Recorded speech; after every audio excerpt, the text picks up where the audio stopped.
Welcome, everybody, to Books with Cooks, a podcast for bookies and foodies. Hi, I'm Jess. And I'm Alex. And we're two cousins who are also best friends who love to read. Yeah. And I love to cook. And I cook to survive. We'll be reviewing, analyzing, sometimes overanalyzing, and discussing the books we're currently reading, as well as new and old recipes from our kitchen to yours. By the way, we're real people with real families. So you may hear cats, dogs, birds, babies, and husbands. So enjoy that bonus material. Now let's get booking and have a tasty chat.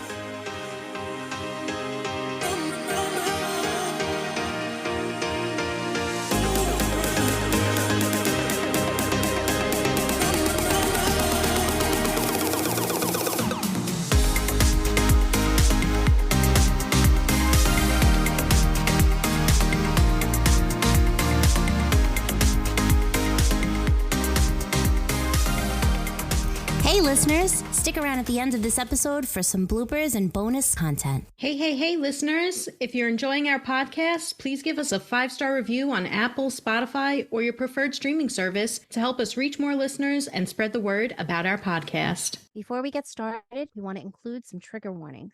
This book and the following discussion will include topics of violence, racism, genocide, rape, substance abuse, and death. So please be aware of that before you proceed. We also want you to be aware that there will be cursing and spoilers in this episode. So if that's something that you're sensitive to, or if you haven't read the book yet, you may want to skip this episode and then come back to it in the future. If you don't plan on reading this book, then listen to this episode anyway. Let us summarize it for you, and then you can pretend you read it to impress your friends and family during the holidays. Actually, I'm not even mad. That's amazing. Hey. Hey there. Haha. All right, so what are we snacking on? I have some sour cream and cheddar chips, and I have a salsa, strawberry watermelon, and a coffee. A lot of things, actually. Yeah. Wow. Yeah, and I have the amaretto, same basic coffee, but I think amaretto has become my favorite. Yeah, it's one of my favorites too. It's so tasty. It is. Yeah. What about you? What do you got? I have a Red Bull and some water, and I do have some white cheddar popcorn for later. Must be nice. Yeah. I'm still dying for that. For some white cheddar pop. Yeah, I've been fiending Smart Pop. I need it. Yeah. I must have it. And I shall. I shall. Shall have it. Well, welcome back, everybody, to another book of the month. Yeah. This is the book of the month in the same month as Thanksgiving. So this book is kind of appropriate. Yeah. Yeah. So we will get into our thoughts. I cannot wait until I hear what Alex had to say, because I reread it again and also cried. So yeah. we will get into that. Yeah, we talked earlier. She, as soon as we started the Zoom, she was like, I don't want to ask you anything yet, but did you love it? How did you feel about it? And I was like, it was good. I cried. Yeah. So we will get into it. I'm excited to hear your thoughts. Otherwise, I know we started reading our holiday hopefuls, or at least you did. I was still reading Iron Flame during that time. I've been trying to get myself out of this book slump that Iron Flame has put me into. So I was like, oh, let me read just like a quick little romance holiday. It'll get me in the spirit. I did read Snowden and I liked it, but I've been trying to get into the Christmas Orphans Club and Love Light Farms, and I'm in a slump and I don't like it. I haven't felt this way in a while with books. So I'm hoping that I'll be able to get out of it the next few days. Is it like on par with the little mini slump that we had when we were reading Starts With Us? Was that the little slump? I don't remember having a reading slump after It Starts With Us. I just remember I haven't really hated a book as much since then, or felt so like disgruntled by a book since then. I don't know. I guess it was like a mini slump, I guess. Yeah, I just was angry.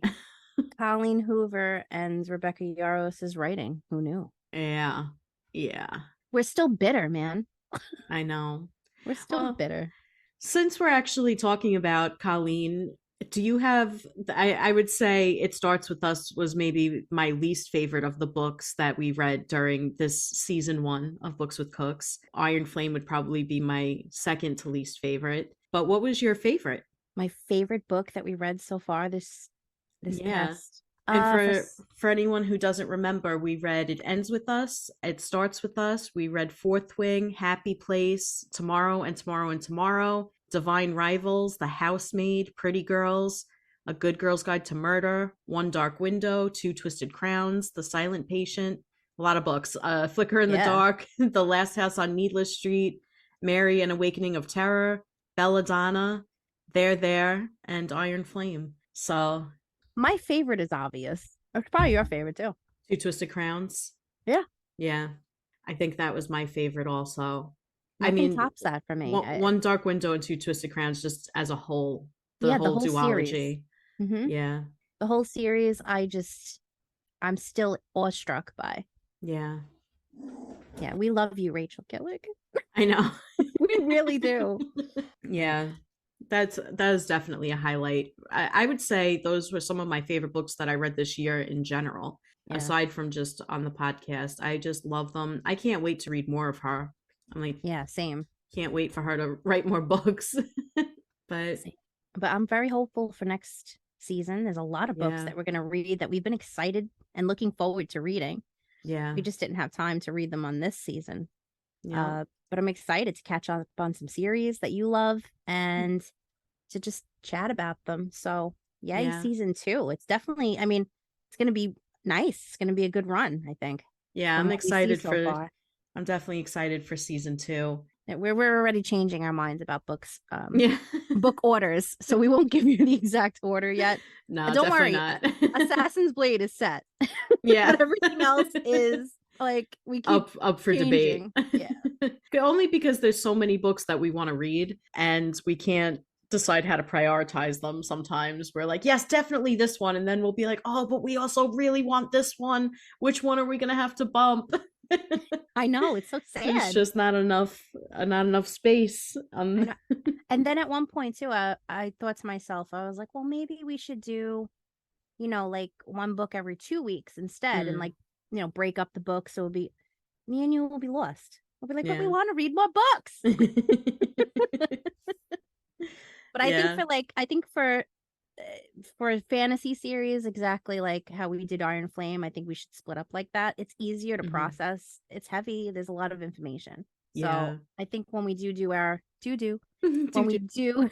do read our series, fantasy series, I think that we should split them up like we did Iron Flame. I think that works out, and it works Yeah. for us because we can stick some extra books in there for ourselves. for our own Yeah. reading. Yeah.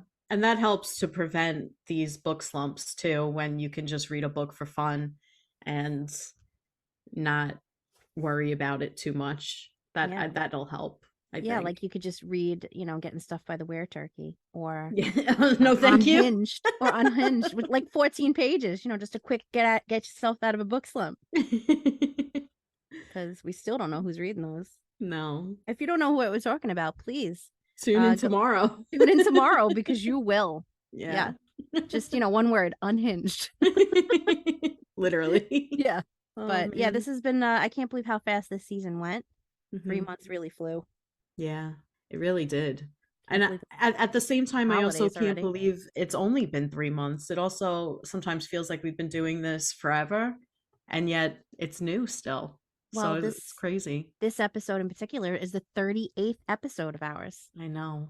I That's mean, crazy. yes, Yeah. because that we've come so far in such a short amount of time, and I'm proud of us. Yeah, me too. And it's been fun. Yeah, it's been a lot of fun. Yeah, I hope you guys love the information and all of the content that we give you guys. We're going to be bringing some of your old faves back in the season 2, and we're definitely going to probably be introducing some more stuff too. So stay tuned for all of that goodies Yeah, in 2024. Ugh, I can't believe it's going to be 2024. I know. I was writing something for work earlier today, and I was writing a date, and I accidentally wrote 11/28/32 instead of 23. What? Ew, Yeah. please don't. And I was like, oh my God, that's insane. And then I was like, that's only 9 years from now. Almost less. Almost less. Isn't that insane? No, I Isn't don't that want any creepy part and of weird? that fast forward mark because I Yeah. want to grasp onto those I know. 9 years. And then I started to spiral in my brain, and I was like, when I'm old and I have grandchildren, I'm gonna be that like old person that's like, I remember when it turned 2000, and they're gonna be like, that was forever ago, you ancient old No, bag. they're Like, going to be like, my mom was born in 2000. oh my God.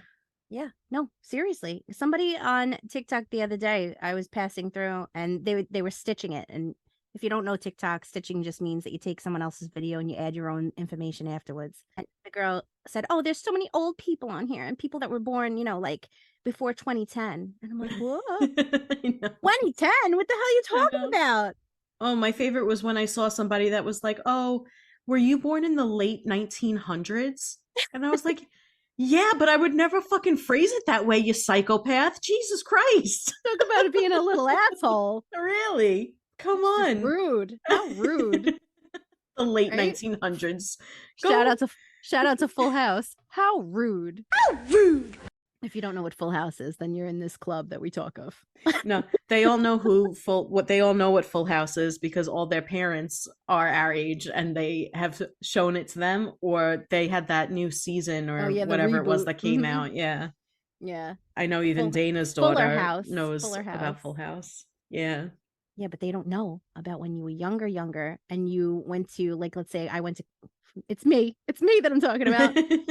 I went to baseball card shows with Grandpa, and I didn't care about baseball cards. I was just walking around, and all of a sudden there was a table that had cards on it with Full House people, and I was like, I want that. Really? For what purpose? I had them. He That's got them weird. for me. That's really And I remember weird. like looking through them and being like, there's all the faces I know. I was 6 or something. One day That's I'm so going to find weird. the box and it's just Yeah. going to have them in there. And I'm going to be like, what am I going to do with these? That's hilarious if you even still have them. I probably don't. But if I do, that's amazing. Also, everywhere you look, there's a place. Somebody who needs you. A hand to hold on to. Oh, I love it. When you're lost out there. All right. We are old. All right. You get it. Also, that song's amazing. And I would say it's in the top 5, at least, of best theme songs for a show of all time. Okay. Right. What would you say is up there in that list? Can you think of one off the top of your head? Yeah, I really like the Gilmore Girls one. I sing it every time it comes on. And I also really liked the one from Supernatural. It was now I can't think of the name of the song. I'm pretty sure it was that Kansas song.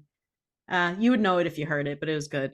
We're doing like an unofficial countdown on one, like top 5 here. Because you know what else has to go in there? The Friends one. Obviously, it's iconic. Friends one was good. It's iconic. Everybody knows it. I really liked the Veronica Mars theme song too. That one I don't know, but that I keep really thinking good. Of Step by Step, by Day. And the Fresh Prince. Fresh Prince, yeah, might be number 1 or 2. Yeah, that is the most epic. That definitely has to be up there. In West Philadelphia, born and raised. On the playground is where I spent most of my days. Fun fact about that song. I read somewhere that if you're not putting your face, this is so random, but this is how I work. If you're putting your face wash on and you're not doing it for at least 60 seconds, it's not doing its thing. So they said to count or sing a song, rather, like a hook of a song that is 60 seconds long. And they gave a list of them, and Fresh Prince of Bel-Air theme song was one of them. So every time I do my face, I'm like, on the playground is where I spend most of my days, chilling out back, relaxing, all cool, I usually count to 30. I didn't know it had to be 60. Damn. I thought it was just 60. 30 seconds. No, it's 60. And another one, so it's a song you like, is Toxic from Britney. Sometimes I switch it up. Just the part, the hook. So now you know. All right, guys? Pick your favorite theme song. This is what you get out of this conversation while you're washing your face. All right. All right. Well, we went on a tangent. Yeah.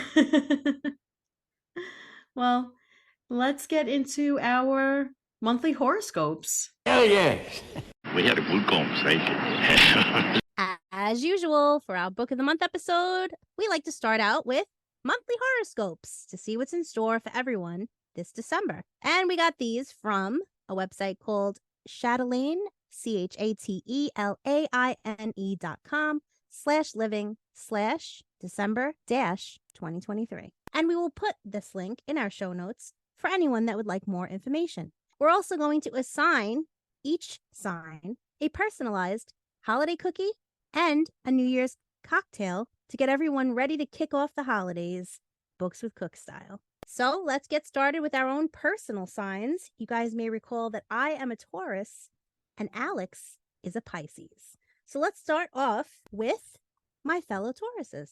So, Tauruses, in the rhythm of life, honor the potency of silent progress. Not every step needs public acknowledgement to be considered real and true.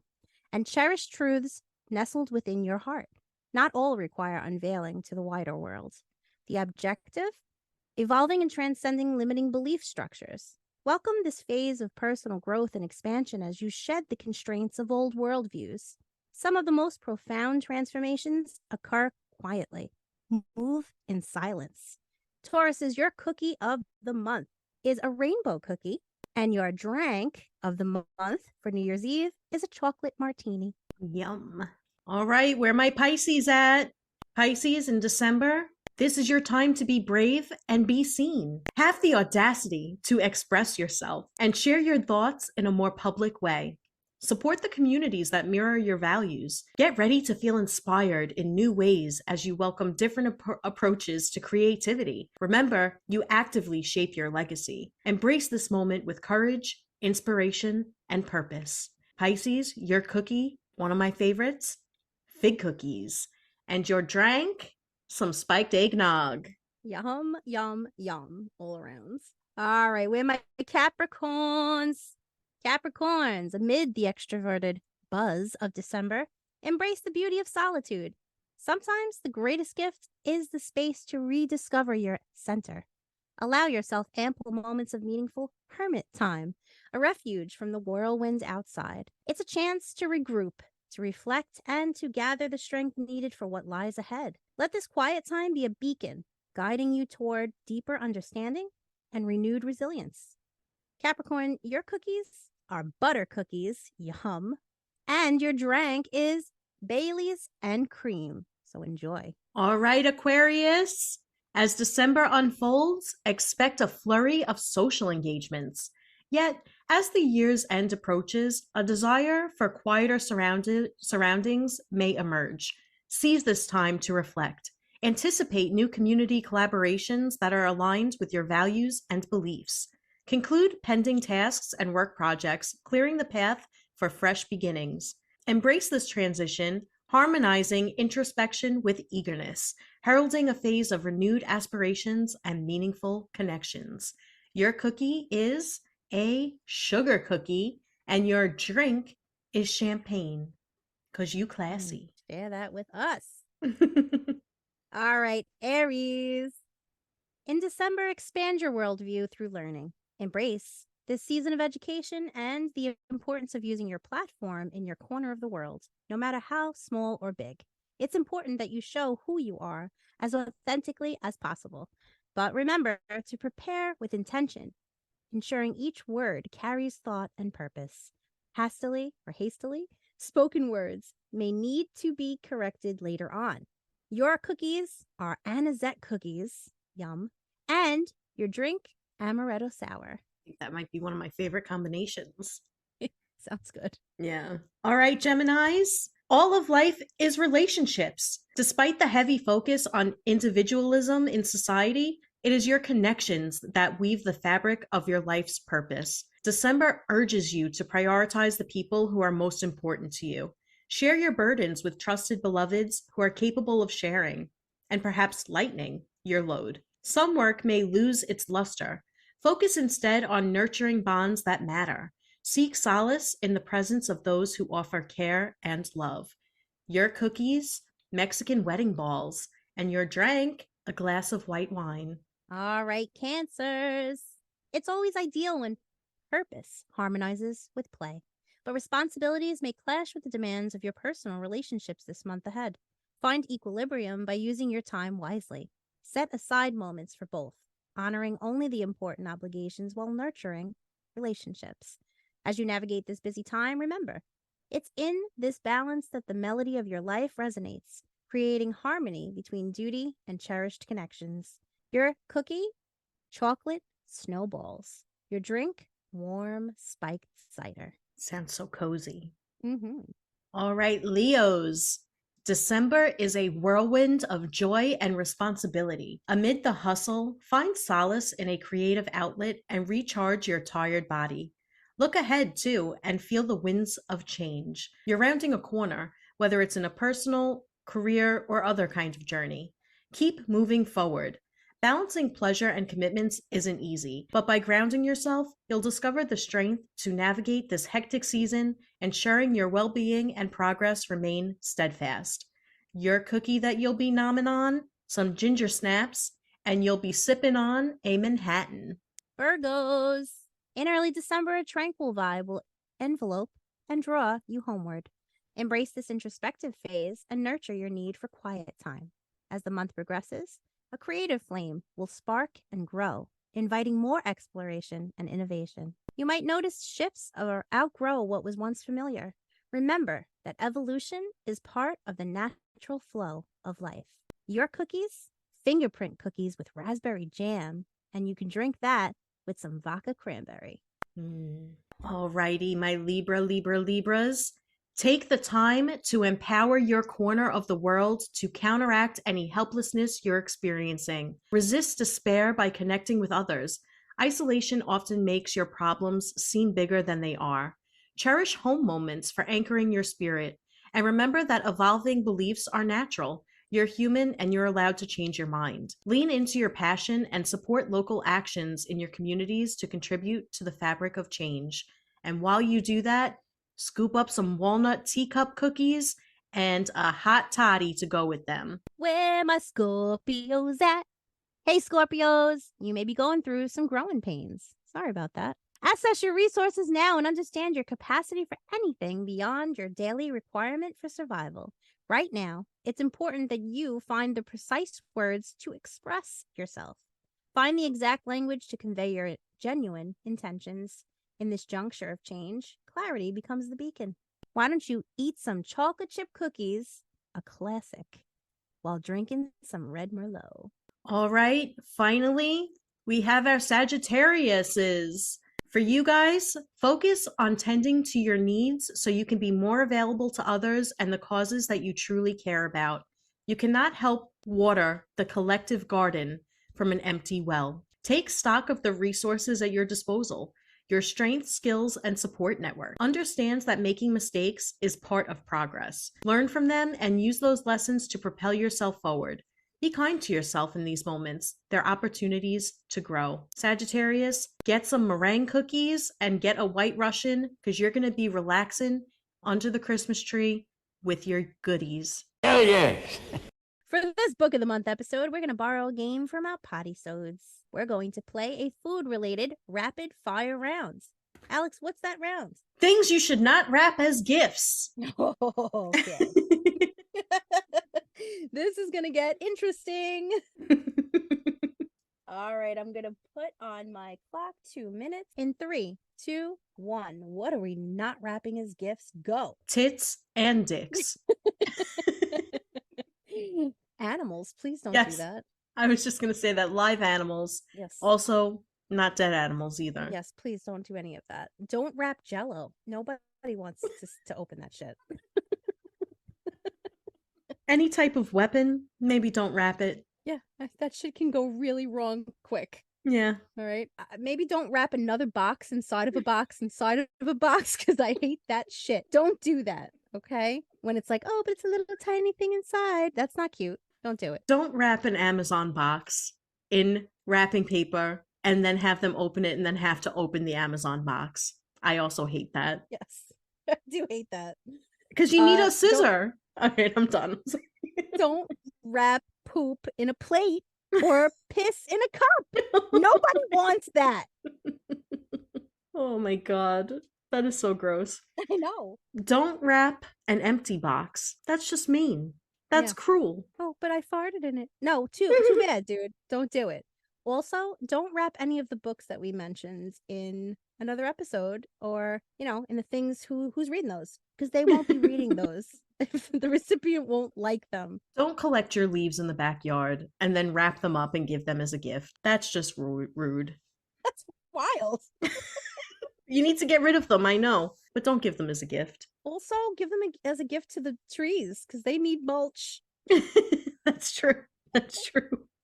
All right. Don't give someone a clock. Okay. They know what time it is. They don't need a clock. All right. But we do because our time's up. Oh, That okay. went really fast. That was fast. That's not fair. I feel like there's way more stuff like exercise things, like don't put exercise shit in a box.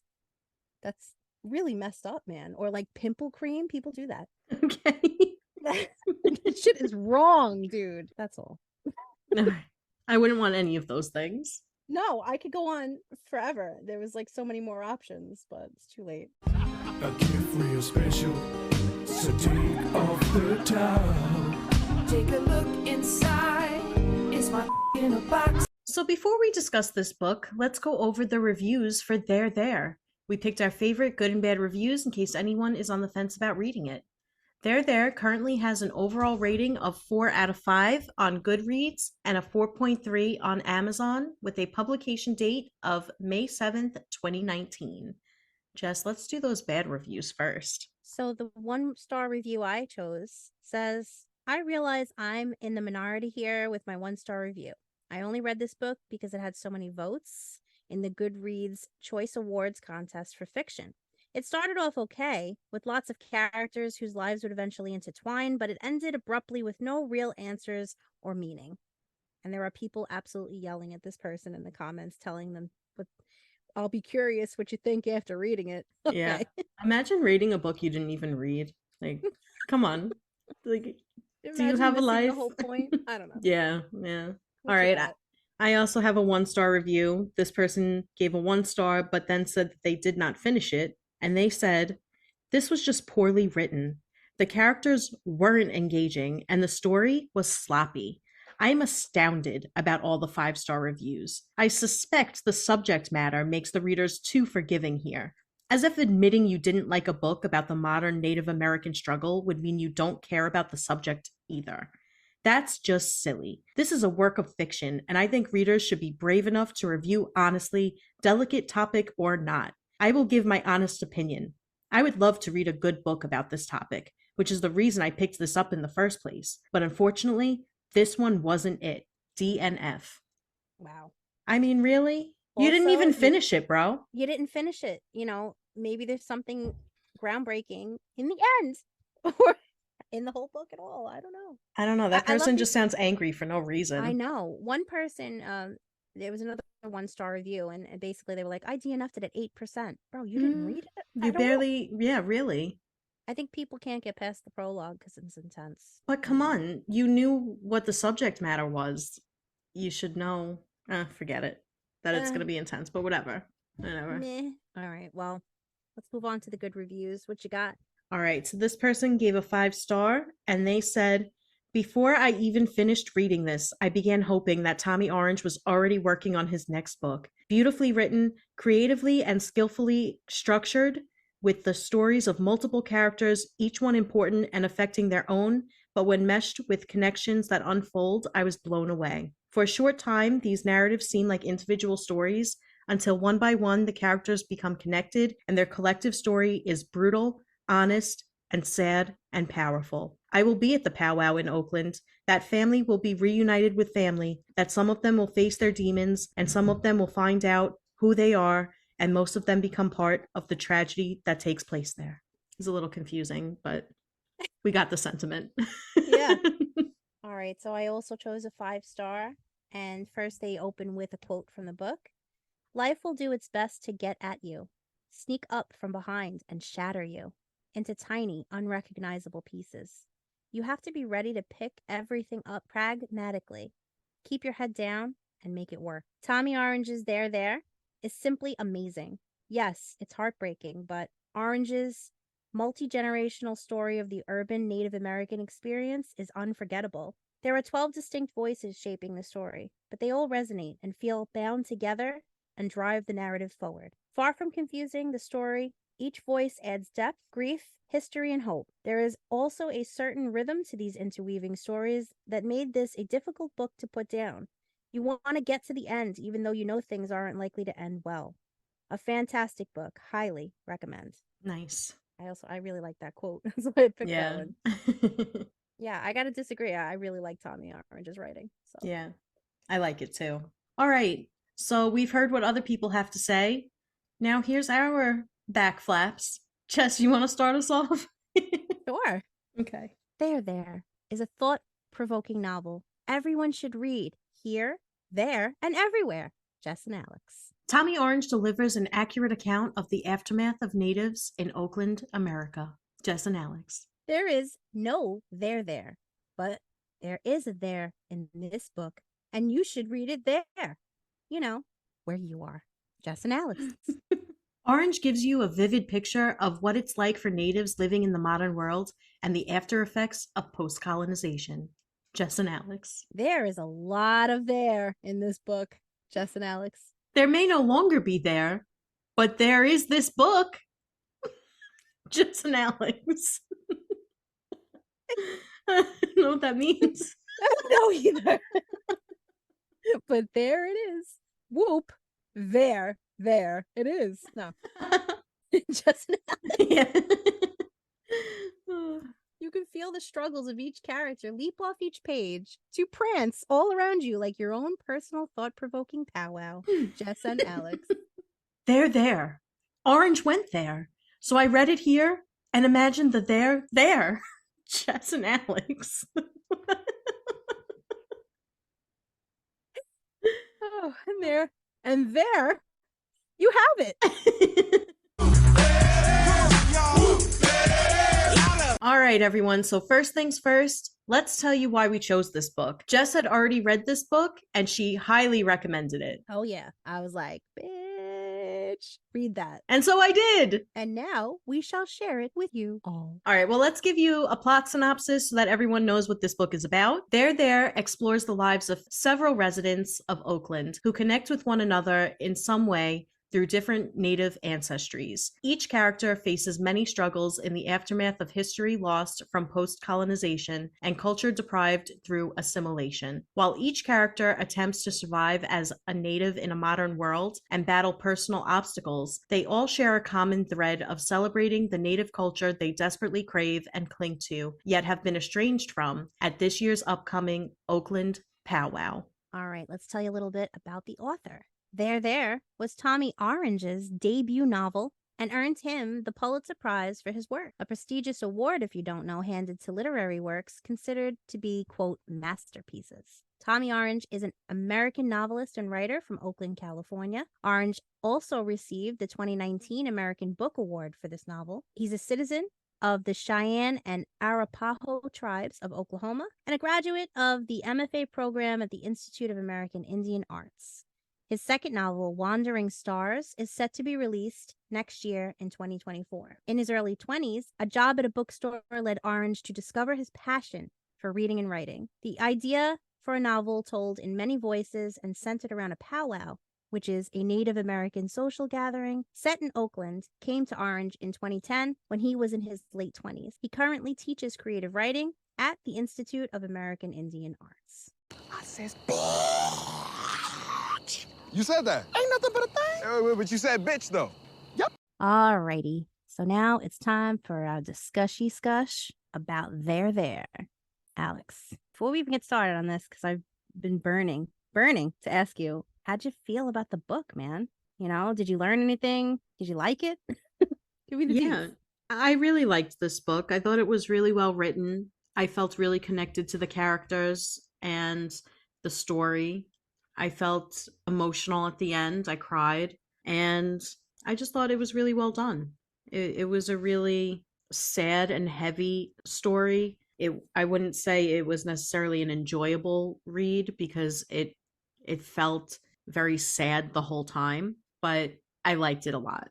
I thought you might. And I'm glad that you said that because there were some people in the reviews that I just don't get. And I mean, we do give you the reviews earlier, what they were saying, but a lot of people weren't even reading as far as I was concerned. They were DNFing at 8%. They weren't, I guess, they didn't want to accept the information or process it. They didn't want to be told, I felt like. So they just closed the book and moved on. I think, so this book, for anybody who hasn't read it, is told untraditionally. So it is told through the perspective of 12 different narrators.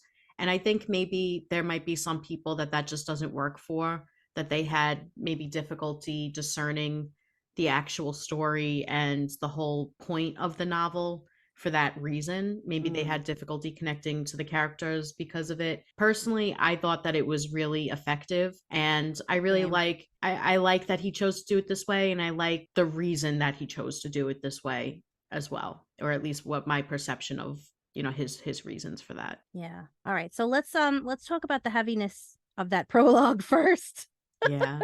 So the prologue basically gives you a breakdown of the history of Native Americans and their history with the Europeans that came over and basically took the land from them. It does give you details about what really happened at that first quote unquote Thanksgiving and the purpose behind it. This was a really heavy way to open the book up, but I really liked the way that he opened this book up with this prologue. What were your thoughts on it?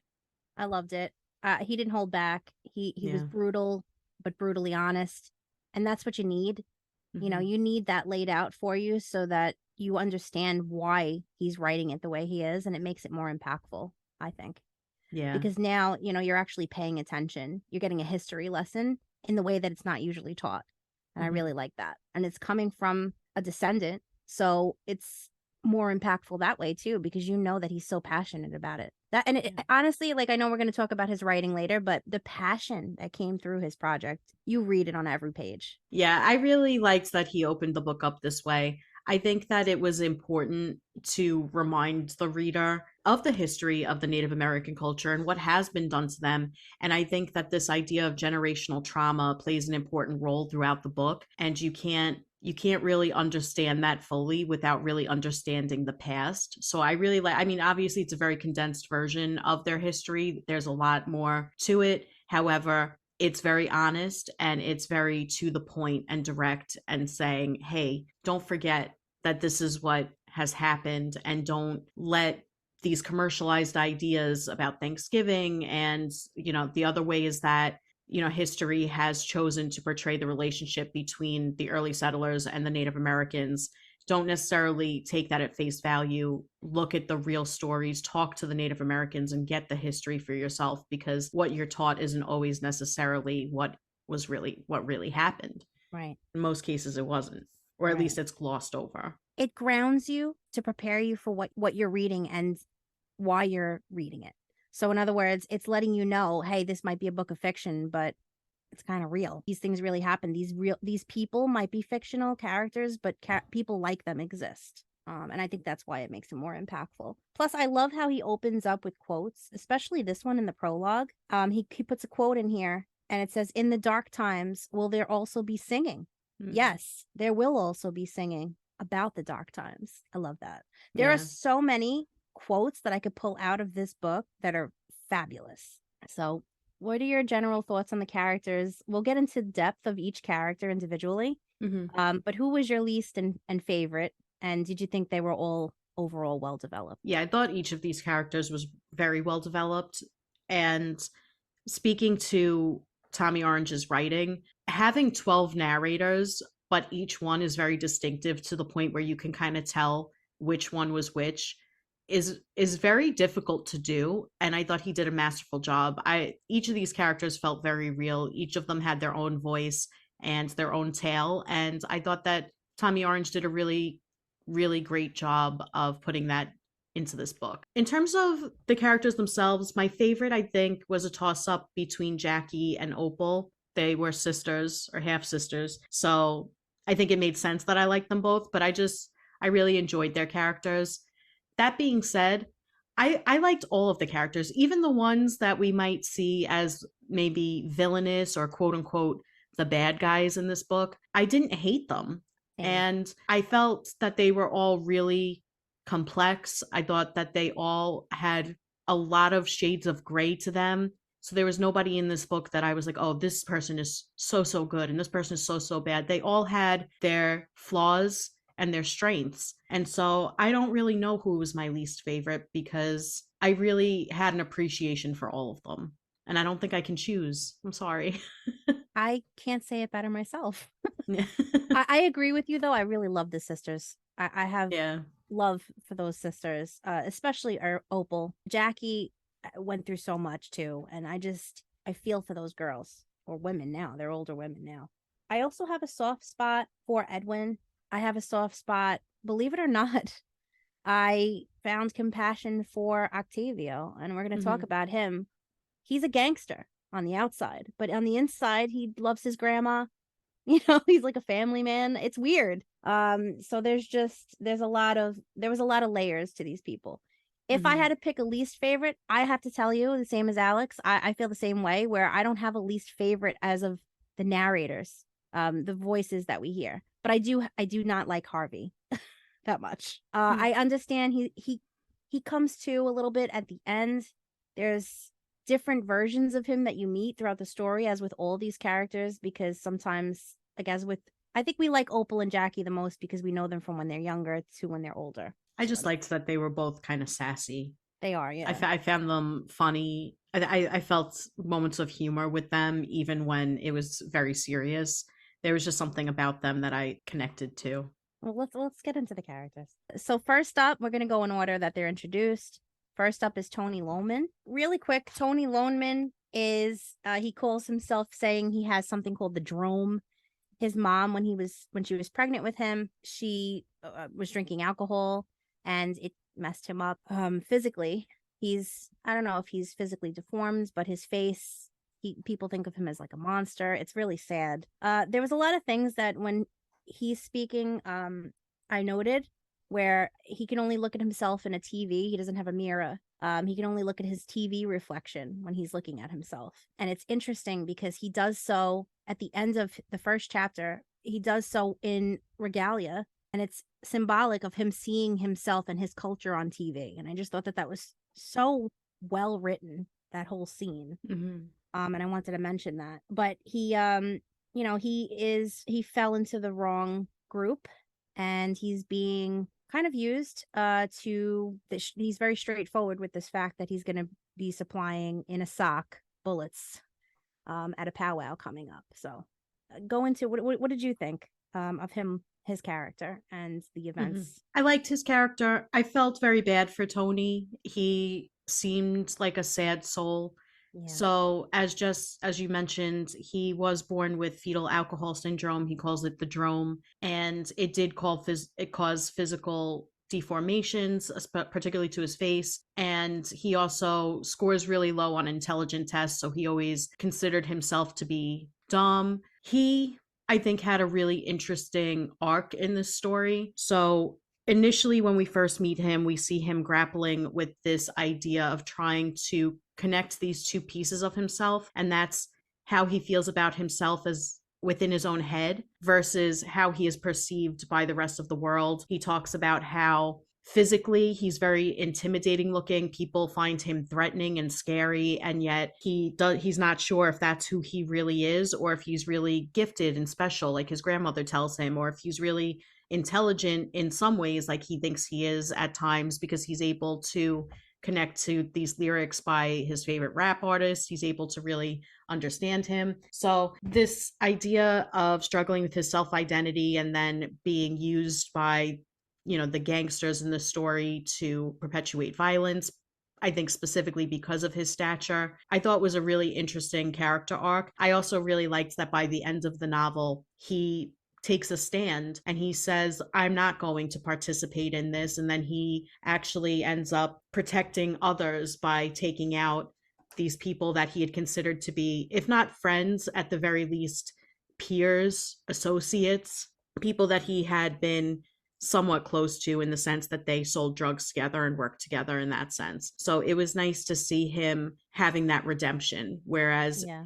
at the beginning of the novel, it's kind of leading up to this idea that he's going to be a player in these evil acts, and yet he turns it around. I really enjoyed that. And I just really liked, like I said, this idea of reading about somebody that is conflicted about who they are as a person, cultural identity aside. And I really enjoyed his character and his point of view in the story. Me too. I couldn't help but feel sorry for him. Yeah. And I think that his deformation and his struggle is symbolic. I think Orange using that whole everything has a meaning. with Orange's writing, it seems. So the TV reflection, I think that him seeing himself distorted is symbolic of, the distortion that you see on TV when it represents their culture. And I think that, not even their culture as much, their culture, yes, but also their history.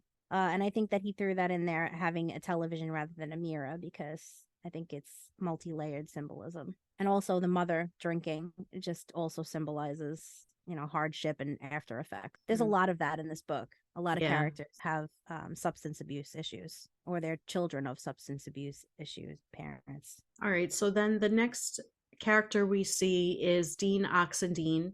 So he is a film student, or I don't know if he's a student anymore, but he was at one point, and he had just had an interaction with his uncle who was dying, who said, hey, I have this idea about a project that I started working on about collecting these voices of modern urban Indians, not Native Americans that are living on reservations, but that are living in the cities, and what their stories are like and how they connect to their heritage. And Dean decides to take on this project. He goes and provides a proposal and ends up getting a grant so that he can actually bring this project to fruition. And I believe Tommy Orange indicates that this character was kind of a stand-in for him. He is of mixed descent, so he is part white, part native, just like Tommy Orange. And this idea of collecting the different narratives is what Tommy Orange was doing in this novel, and it's portrayed then again within the novel in the form of these projects. What were your thoughts on this character and his point of view and his storyline? I think that Tommy Orange throws so much information in Dean Oxendine's character. Like, he alludes to so many things that have to do with natives, and it's very impactful. It was impactful for me reading Dean Oxendine's part, because for number one, if you really pick apart little things, like he goes up a dead escalator. A dead escalator can symbolize a lot of things, like they're not moving up, there's no progression, or at least that's how they feel, and then there's a scene where he's sitting with his uncle, and his uncle's telling him about this movie idea that sounds a hell of a lot like colonization, and I just thought that was impactful. And there's a lot of things too while he was sitting, like Alex said, waiting to go into this panel of judges who were going to give him a grant so that he can continue his uncle's project to film people just talking about stories about natives, which was very interesting. While he's sitting there, he meets somebody else, and the other person says something that kind of triggers him a little bit, and says something along the lines of dirt cheap, and he didn't like that because he gets not offended by it, but he just feels like he sees that phrase differently than others may, because it impacts him that he can't literally go to a there situation. He even says this. There's a Gertrude Stein quote, there is no there, because her childhood home is no longer there.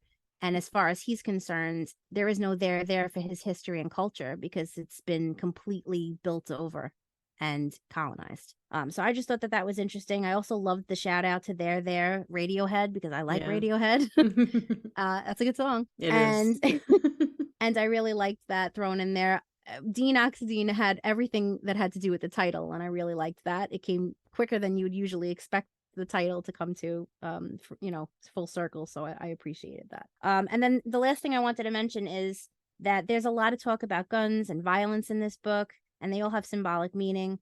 But the one thing that I thought was really interesting was he inherits his uncle's camera, and the camera has a pistol grip. And it goes to show that not only does a gun shoot, but a camera shoots too. And there's two ways that you could shoot and capture history, or whatever the case may be. So I just thought that was pretty interesting. And he does use that later when he's at the powwow, when he is interviewing people. He does use his uncle's camera. And it was very impactful too when his uncle dies and he was watching his mother cry with the camera as if it was his uncle's eyes. And plus, not to mention, sorry, last thing, I promise. Not to mention that Dean also used to have a tag name that was called Lens. I thought that was pretty interesting. He said he used to put it in places where he felt like he could look out from. There was a lot within Dean that I found compelling, I guess you could say. Yeah, I really liked Dean's character. I liked the idea of the author putting a stand-in in the novel for himself, because he does relate to the culture. He is part of this culture, and his story is just as important as everyone else's. And I really liked the idea that Tommy Orange was weaving into this story in the form of the different narrations, which is that there is no generalization of a culture. Culture is an accumulation of individual nuanced stories, and I think that that whole concept is then cemented in there with Dean Oxendine's film project, which is that we need to be able to tell our story, but our story isn't told from one voice. It is the chorus of many voices, and I really liked that inclusion in this novel. There's another theme throughout the novel about remembering your history and being able to pass those stories down, and that without our stories, our culture no longer exists. We need to keep these stories going in order to remain alive. I think one of the characters says something along those lines at some point. And I think that that was his goal. I also really liked at the end when they're at the powwow, he's in his tent that he set up to record stories, and he ends up being saved by a stray bullet by this tent that he set up. And I think that that was symbolic in the sense that he's actively pursuing this knowledge. He's actively pursuing this idea of collecting stories to then spread to the masses, and that he was protected by that. His culture was protected by it. So I really liked that little inclusion that was in there. And overall, I thought that he was a strong character. And there were really no characters in this book that I didn't enjoy, but he was one of my favorites. Yeah, I think Dean's purpose was to preserve. And I think that that's why he's spared later. All right, so next up, one of our faves, Opal, Viola, Victoria, Bear Shield. Tell me what you thought. Well, I really liked Opal's character. She was tough, and she had been through a lot in her life. She had witnessed a lot. She grew up during the Native American occupation of the island Alcatraz, and she just went through a lot with her sister. Her mother died of cancer when she was young. She ended up being raised by her uncle, who then it's insinuated that he attempts to rape her sister. She ends up hitting him over the head with a bat, and for years she questions whether she had killed him or not. By the end, we discover at some point that she hadn't. He's still alive. She feels conflicted about this. She's happy she didn't kill him, but she's not happy he's alive. And I liked seeing within Opal this idea of empathy. So she was really tough, but she also was really compassionate, and she really cared about others. She ends up taking in these 3 boys. They are the grandchildren of her sister. Their mother had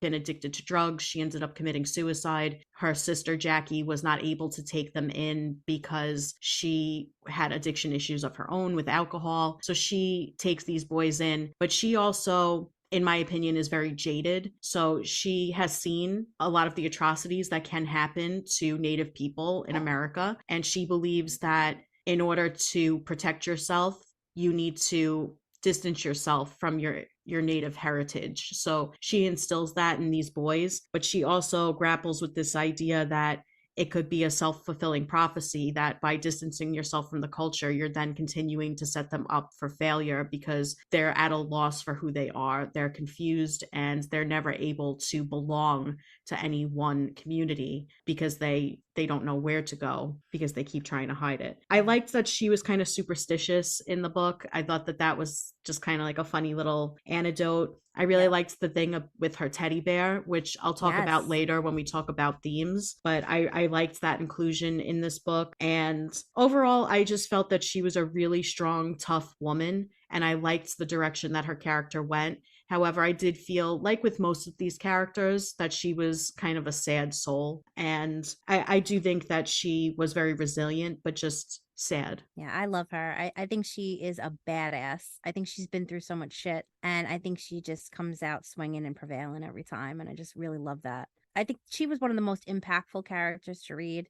There was a lot about her that there's a lot of symbolism in, but there's a lot of good things. Like Alex had mentioned briefly her teddy bear, and I loved the parts with her teddy bear. Teddy bear's name is Two Shoes because Jackie, her oldest sister, had a teddy bear that had only had one shoe. So when she got her teddy bear, it had 2 shoes, so it was named Two Shoes. But what I really loved was there was a scene when she's younger and she's on this island of Alcatraz and she's talking to her teddy bear, and she's 11 years old, and she knows she's too old to be having teddy bears, and she ends up leaving him on a rock, which I felt bad for him. But it was awesome because she was actually talking to her teddy bear, or at least her mom was talking through the teddy bear, all the stories her mom had told. And it was just interesting to learn who knew that you could learn something from having this interaction with a teddy bear about Teddy Roosevelt? I was disturbed by Teddy Yeah. Roosevelt's story. The fact that we all know that teddy bears come from Teddy Roosevelt, and Teddy Roosevelt allegedly spared a bear's life because he felt sorry for it. It was starving or whatever the case may be. And then you find out later that he did kill it anyway. He just did it mercifully. And this is what the teddy bear tells you about the teddy bear's struggles. And it was just interesting because, you know, you're this whole entire book is filled with characters, filled with struggles of a whole people. It's reflected through this teddy bear, even though it's not about teddy bear problems, you know, it's still reflected in it. And I just thought that was a really interesting way to write that. And I enjoyed that scene. And then as far as Alex did allude also to, and we'll get more into it later, but she alluded to the fact that she is superstitious. There's two things in particular, but one thing with Opal, first of all, her name is Opal. It's a stone, it's a rock. It's tough. So she's tough. She lives up to her name. The fact that her name is Bear Shield, I love how she questions things because she doesn't really know her heritage. She doesn't really know her culture and history as much as she wishes she could. So she speculates as to what her names could have meant. And I really liked that. But as far as the superstition goes, she is fixated. She has spoons, right? Doesn't she have like lucky spoons or something? I don't remember if it was spoons, but yeah, she has a lot of superstitions. I know Yes. there was something specific where she delivers the mail in a specific way because if she doesn't, she feels like then the universe will be out of balance, stuff like that. She's super superstitious. But the most important superstition that she has, it revolves around sixes and eights. And what I will get into the sixes and eights a little bit more deeply later because I think this whole book revolves around the numbers as well. Because there's people named person named Sixto. There's a Octavio. There's sixes and eights everywhere. And then we're going to talk about spiders, which have 8 legs. But as far as the sixes and eights go with Opal, it's very important because she's superstitious about these numbers, and then they come into play at the very end of this book. Or a door swings 8 times, so we have to figure out. It's kind of left for us as a clue to figure out if the person that it's swinging about is going to make it or not. So we'll get into that in a little bit, but I just wanted to throw that out there because I thought that was super interesting, and it does come into play later in the novel. Yeah. Also, she is like, the substitute grandma for her sister's grandkids. And, she takes on this role without question, even when her sister isn't involved in their lives as much as she would like. She always keeps persisting, sending pictures and making sure that, she sees the kids growing up. It's sad, but these situations really do happen. And, Opal is a badass that literally takes on this role and becomes their actual acting grandmother. And it was interesting to see that. All right. So next up, we have Edwin Black, who is a young man. I believe he's supposed to be in his maybe mid-20s, somewhere around there. But he is unemployed. He does have a master's degree in comparative literature. He wants to write a book, but he's struggling to find an idea for his book. He's struggling with constipation, results of his very poor diet. He is very overweight, and he is just, in my opinion, one of the saddest people to read about. He just seemed very fragile and sad. He does want to learn more about his culture. He recently found out who his dad was, so he reaches out to him. His dad is Harvey. So what were your thoughts on him as a character and his storyline in the book? Just to backtrack a little bit, when Opal and Jackie are on this island, Alcatraz, Jackie has a situation with Harvey, this kid Harvey, who basically rapes her. And now we find out through Edwin that apparently he was doing this with other women as well. So Edwin, he knows that his dad's name is Harvey. He knows some details from his mother, but he doesn't know everything. And he reaches out through Facebook, pretending to be his mom. And that jerk actually replies and says, "Oh, what a wild night," or something disgusting. And then he says, "Oh, I'll be in Oakland soon." In other words, like, what do you want to get together, And he's like, "Oh, by the way, this is actually your son." I just thought that was interesting. But Edwin, like Alex said, is a very sad character. He is engulfed by technology. He is so disconnected with his culture and everything that he wants to know because he hasn't had his dad there to help fill in some gaps. So he invents another reality through the internet. When he goes there, it's like an escape, from his reality. He could be someone else. He explains that he could look different, he could be different, he could know things that he doesn't know in real life, or be more motivated or something like that. So his escape is technology.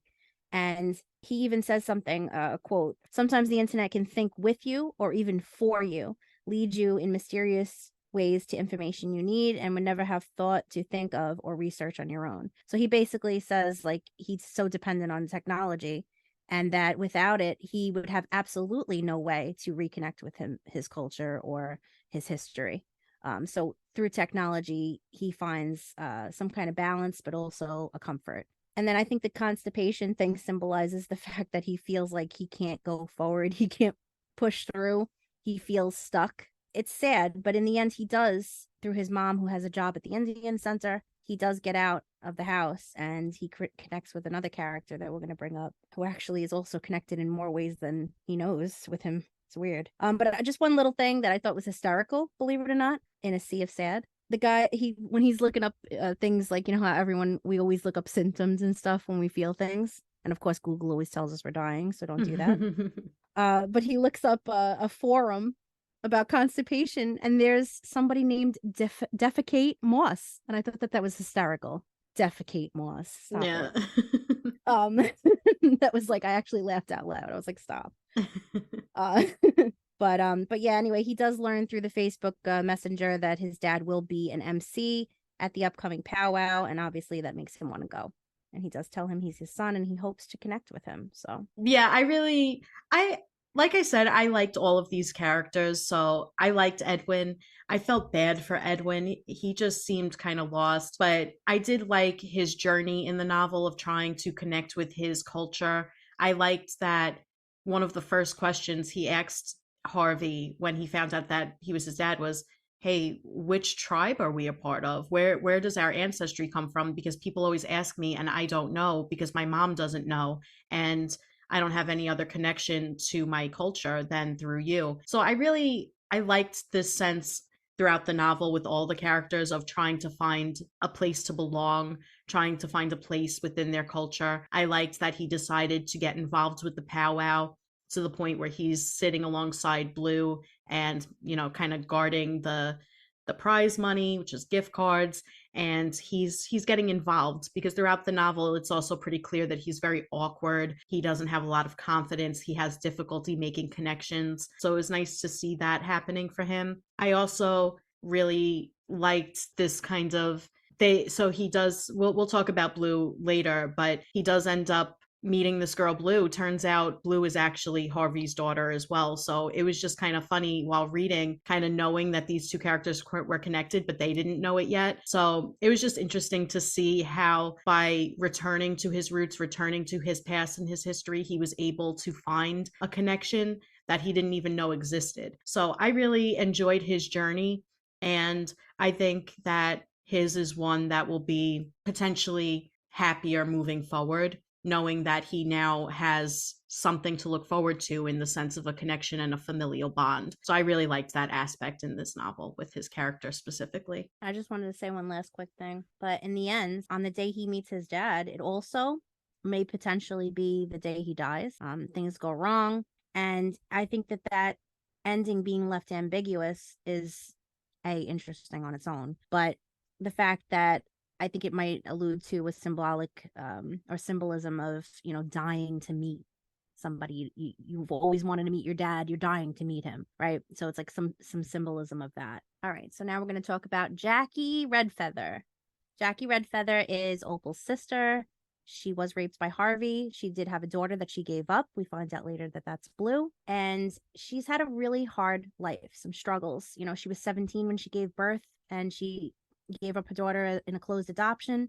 She never stopped thinking about her, of course, but she knew that she wouldn't be able to provide for her. She did get into issues with drugs, and she had alcohol issues. So obviously substance abuse issues. And she had another daughter who had 3 sons, and then she does die, and the sons are the ones that are left with Opal, her sister. She falls out of touch with her sister for some years, but she starts getting back into touch with her. And there's just a lot of layers with her. But one thing in particular I wanted to mention is there was some kind of superstition, a strong one, with their mother, with Jackie and Opal's mom, about spiders. and she finds out that one of her grandsons actually has spider legs inside of him, like in his leg, and it's a superstition. It means something as bad is coming or something. And the mother always had told them that it means like spiders represent like home and trapped, and that's why they were always moving around a lot when they were younger. She never wanted to feel trapped, and that's why she never felt like she kind of had a home, except with her daughters. So it was very interesting to read about Jackie. You read a lot of different moments about Jackie in her life. She ends up going to rehab at one point and running into Harvey after so many years. And then they come together and connect. And he says, "Hey, I'm going back to Oakland, and I'm gonna go to the powwow. You want to come?" And she does want to reconnect with her grandsons and her sister, so she does go along with him. And how ironic is that? So I'm sure there's a lot of things you want to say about Jackie. Yeah, I've really, really enjoyed Jackie's chapters, and I don't know Same. why. I just really connected with her, and I just really enjoyed reading her perspective. That's why she and Opal, I'd consider them my favorites. I just was really, really engaged with them, and I just really connected to them. The whole spider thing, I did just want to say, since you brought it up, at first I was so confused by this because I was like, is this like, is it just is it really spider legs, or is this just like something they call it? And it was real spider legs, and I was like, Yeah. what the hell? Yeah. I know, new fear unlocked for me. 'Cause I Yeah. hate spiders. If I ever woke up with a spider leg in my leg, I don't know what I would do. I'd have to gnaw it off. And why just the legs too? I was like, where's the rest of it? I was so freaked out. But I thought it was funny because when Orville finds the spider legs in his legs, he's telling Opal, and Opal's like, what are you talking about? And then she's texting Jackie, and she's like, did you ever have spider legs in your leg? And she's like, yeah, I did. And then Opal, it was funny. Yeah. It was a little confusing to me at first, but then I got it. But it was just, I was grossed out by it. The whole, it still gives me like the EBGBs. I don't like it. I'm curious to know if this is like some kind of native superstition of some sort, and that's why Orange threw it in there. I'd actually have to look that up and see. I'm not sure, because I've never heard of that before, that spider legs can be in your body. Yeah, where's the rest of the spider? I don't know. That was my question the whole time. I was like, why is it just the legs? I put in my notes, I was like, where's the rest of it? Because I have heard of bugs that will burrow into your skin and stuff like that. It's really disgusting, I know. But I was like, is that what happened? It went into them and then it just left its legs behind? Like, what happened? Anyway, that was just a little side note, because since you brought it up, and it was something that I was just baffled by in the book. It really stuck with me too. So I just typed in Google spider legs under skin, and it comes up immediately. Goodreads. What are the spiders in Opal's legs? So Opal had them too in her legs. Yeah, she does mention actually that she had them, I think, when they were at Alcatraz, but something along those lines. But I'm gonna have to go into more depth and read this and then let you know. But okay, but I really liked Jackie's character. She was definitely tough. She was a really badass, in my opinion. She did have a lot of struggle in her life.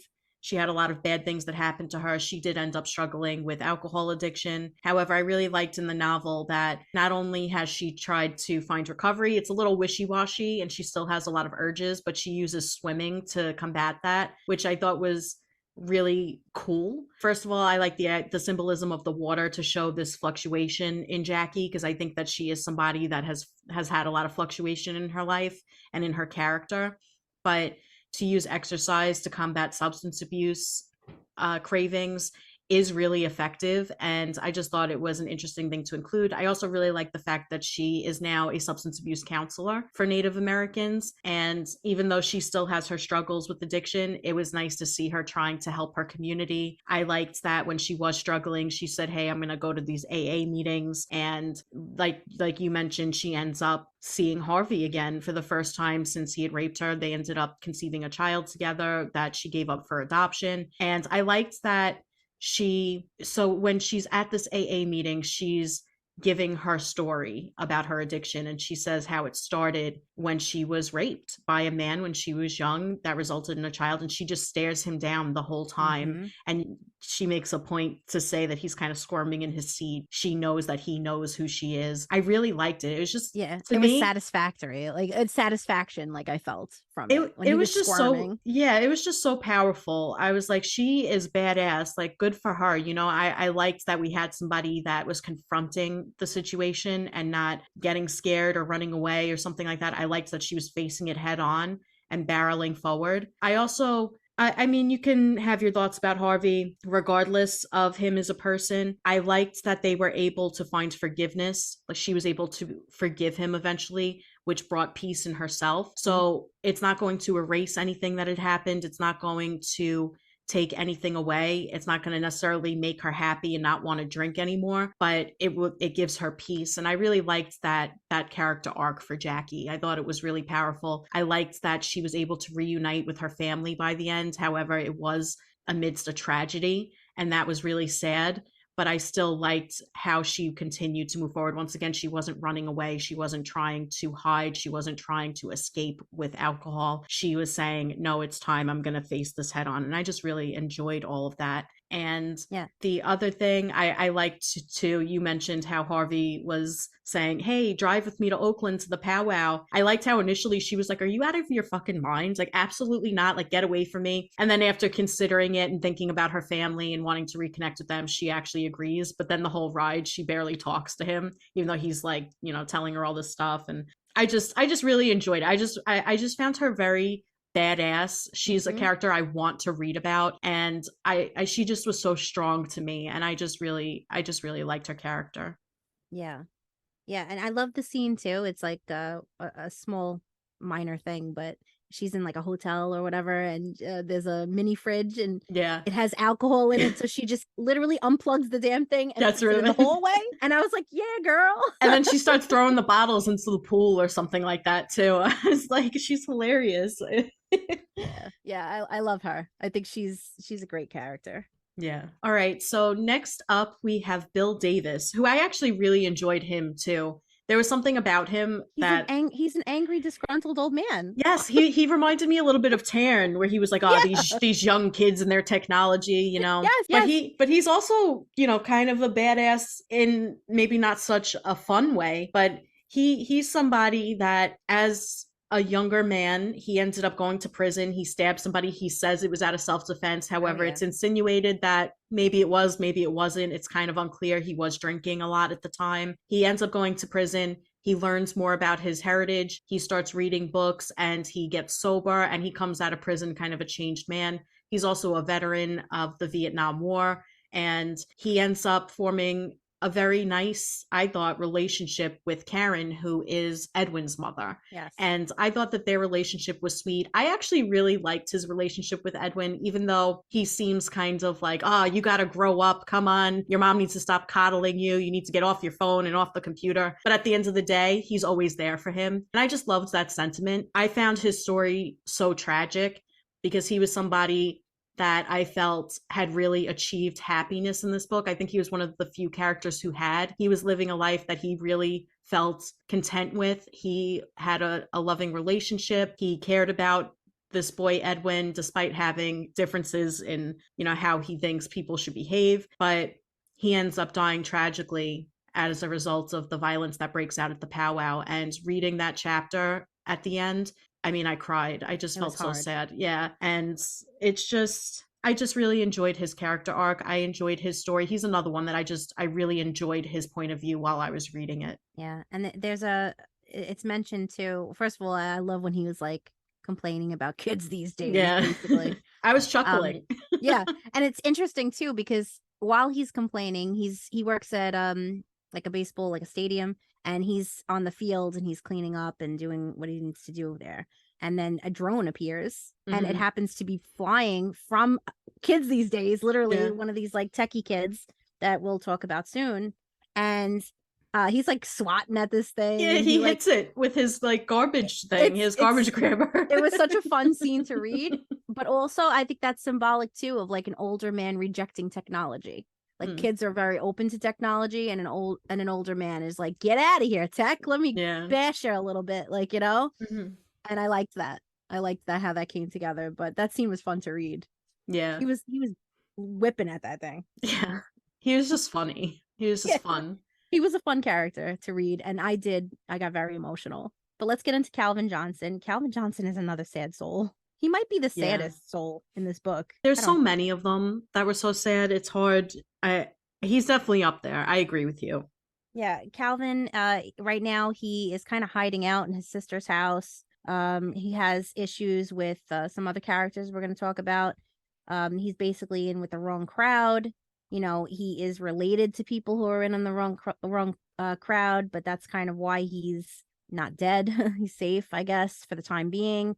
But he does get pulled into this situation where he has to go to the powwow and ironically steal money from his own community. You know, he ends up at this place when there's so much trauma and destruction going on.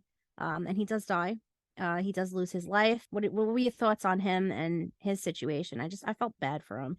I felt bad for Calvin as well. So you can tell that Calvin wants to be a good person. He wants to do the right thing. He currently lives with his, I think, sister and her daughter and his niece. But his twin brother, Charles, is very enmeshed in the drug trade and just in general, this life of crime. So he gets him involved. And at some point, prior to the novel beginning, Calvin had been robbed of a good amount of drugs. I want to say it was like a pound. I can't remember the exact measurement. It's not really that important. All we know is that he owes a significant amount of money to the drug supplier, who is this character, Octavio, that we'll be talking about shortly. And he actually believes, he's pretty convinced that it was Octavio's people that set him up for this robbery. And he's in debt to him. He owes him a significant amount of money. Octavio keeps coming around, kind of threatening him about it and saying, you need to get this money. And this is what results in this plan to then go and rob this powwow. And Calvin does feel conflicted about it. However, he knows for his own safety, he kind of has to go along with it. It was really sad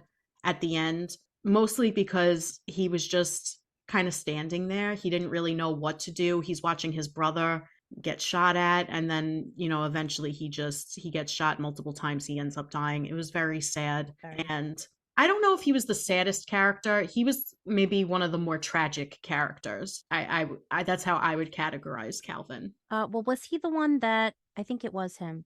He went somewhere and he saw a little boy on a bike, and he wanted to tell the little boy not to get into what he got into. Yeah. Like, he kind of saw himself, his younger self, in the little kid on the bike, and wanted to be like, don't get into this field, don't go into the, mix up with the wrong people. But he didn't say anything because he didn't know what to say. And I just thought even that was impactful. Yeah. Because it just showed that he was unhappy with the life that he ended up with, but at the same time, it was kind of beyond his control that he ended up there. Yeah. Just sad. All right. So then next up, we have Orville Redfeather. So this is a teen boy. He is the oldest of Jackie's grandchildren, who's being raised by Opal. And so as I mentioned earlier, when we were discussing Opal, she doesn't want her quote unquote grandchildren to be connected to their native history. She thinks it's a mistake for them to be super connected to their history and their heritage. However, he has a strong pull towards it. He wants to know more about who he is and where he comes from and who his people are. And I thought he was such a sweet character. To me, he was so wholesome. So he's going on YouTube and he's learning how to do this native dance, and he's learning it. And he found some regalia in his Aunt Opal's closet. He puts it on, and then he signs up to dance at the powwow, and his brothers come along with him. And it was just a really sweet moment to see him going through all of this and then being so happy and being able to put his emotion and joy into this dance, only to have that then be torn away from him as he is struck by a stray bullet. This devastated me. I was like, I was like, Tommy Orange, I can't handle this emotionally, because it was just such a sad character arc. And by the end of the novel, it's left pretty unclear whether he's going to come out of this or not. And we can get into our theories on that a little bit later. But I mean, this just emotionally devastated me.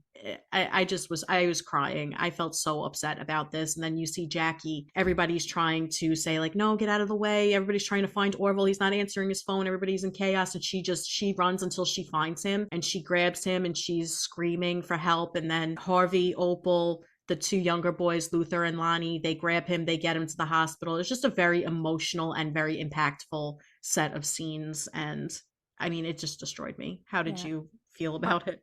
I was absolutely broken. I mean, when I was reading that, even again, but when I was reading it for the first time, I mean, I'm not going to say much about Tommy Orange's writing because we're going to get there, but I just want to say in these particular scenes, they're like one page each character. And it was so impactful to read because it was like you're actually seeing the scene unfold in so many different eyes, and it was just good. Masterful. But I will say that to go back really quickly, like, you know, how his grandmother wanted to keep him from his culture and keep him from all this information. It's very realistic to bilingual families, especially because they'll hold back teaching them the language because they want them to be so assimilated into society and not have any issues like they had endured as children or whatever the case may be. And you see that here. You see that with Opal thinking she's doing the right thing, but meanwhile, you know, he wants to know who he is. He wants to know his culture, and then he does, and he goes out of his way to do this, and then it just turns out tragic for him, and I just can't. And I feel like that maybe is symbolic of, you know, you want to know the truth, and then when you find out the truth, it's just so devastating. Yeah. And you're like, you know, ignorance is bliss in the end, maybe sometimes, and I think that's kind of what Orange was doing here. But this character destroyed me. Reading this part, even rereading it for this, you know, for this episode, I was crying, bawling. I was like, not the kid. Come on. It has to be the kid, especially that he's so happy. He was so happy to freaking be there. Yeah. It was heartbreaking. And I think that him being shot and the ending scene with him, you know, his family being in the hospital and hoping that he's going to survive this, and Opal with her superstition. And all of a sudden, like I had mentioned earlier, you know, the door swings 8 times. What does that mean? Either that's her bad number or her good number. She's superstitious. And all of a sudden the doctor comes out to tell her if he's okay. And we don't know if he's okay. It's not told to us. We have to assume, we have to figure it out for ourselves. So it just, all of that was very impactful to read. And I think that probably had the most devastating impact on me as a reader. All right. So that brings us to the head honcho, Octavio. We get introduced to him. He's like the main drug dealer guy in the very beginning that Tony Loman goes to see. But what's interesting is he's not just a gangster. You know, he's a person. He's a son. He's a grandson. You know, I love how Orange shows us all the sides of him. And I just thought it was interesting to see his culture through his grandmother. You know, how she's kind of trying to protect him, and she does all these Ritual. It finally came to me. What's very interesting about him, number one, I told you we have 6s and 8s throughout this book, right? His name is Octavio. That's 8. Then he has an uncle, and his uncle's name is Sixto. Come on. So his uncle has a 6 in it. So that just, you know, comes back with all of these number symbolism going on here. It's just interesting. He kind of, you know, he looks up to his uncle, and then his uncle passes, I believe, in drunk driving accident, right? But right. Yeah, he was drunk driving, and it resulted in the death of Octavio's mother and his cousin Manny. Yeah, and it's left him devastated. Obviously, it really messed him up because he really looked up to his uncle, I believe. So it's interesting too because he's the one that really brings all this violence to the powwow, and I think there's a deeper meaning as to why. But what did you think of his character and all of that? I wanted to hate Octavio. I wanted to hate him so much because it's implied earlier through some other perspectives that he's not really a good guy. He is the drug supplier. He's the one that Calvin owes money to, and he's threatening him, and he's not really a good guy. He's not. And yet we see shades of good in him. So one thing in particular that really stood out to me was, in addition to his love for his grandmother, he also feels super protective over his cousin Daniel. And I thought that was really sweet. He even makes it a point to tell him that he's not allowed to come to the powwow. He knows what is going to be in store at this place, and he doesn't want his cousin there. He lets him see everything with his drone, but he won't let him go. And that made me have a soft spot for him. And in addition to that, I thought that Sixto was his dad. So when I was reading it, that's the perspective I was reading it from. But either way, after he finds out that they've all been killed, his mother and his cousin, and then his grandmother tells him, don't you dare go over there and kill him. And he does anyway. He has the intention of going over there to kill his uncle because of what he did. And yet he ends up sitting down with him. They drink together, and he can see that he's actually very remorseful over what happened. And so he decides not to kill him. And I don't know. To me, I couldn't hate him after all of that because there were shades of good in him. I'm not saying he's a good person. He's not, but that's just how I felt about him overall. I did feel that there is this theme throughout the novel of this generational trauma and the things that come down from generation to generation, and sometimes getting enmeshed in a criminal lifestyle can be a part of that. And I think that was part of what happened with Octavio. And in terms of his character arc, he does end up being killed by his friends at the end. So Charles and Carlos, who were very close, this is Calvin's twin brother, and then who's Charles, and then Charles's very best friend Carlos. I think at one point Calvin calls them Charlos or something because they're so close. Yeah. Anyway, the three of them were working to rob the powwow, and once he gets the safe with the gift cards in it, they turn their guns on him and they kill him. And I just thought that was tragic. He's not a good person, but it was still sad, and it's always kind of sad to read about a betrayal, but impactful and just a good set of chapters to read. Yeah, he was a powerfully written character, and I feel like he was important for the story too, rather than just be like, oh, there's this drug dealer that goes and kills people. You know everybody that was involved in this, and I think that makes it so much more impactful and emotionally impactful when you're reading later on, because now you got to know the bad guy. And is he 100% bad? No, not everybody is 100%. No one's 100% bad. Yeah.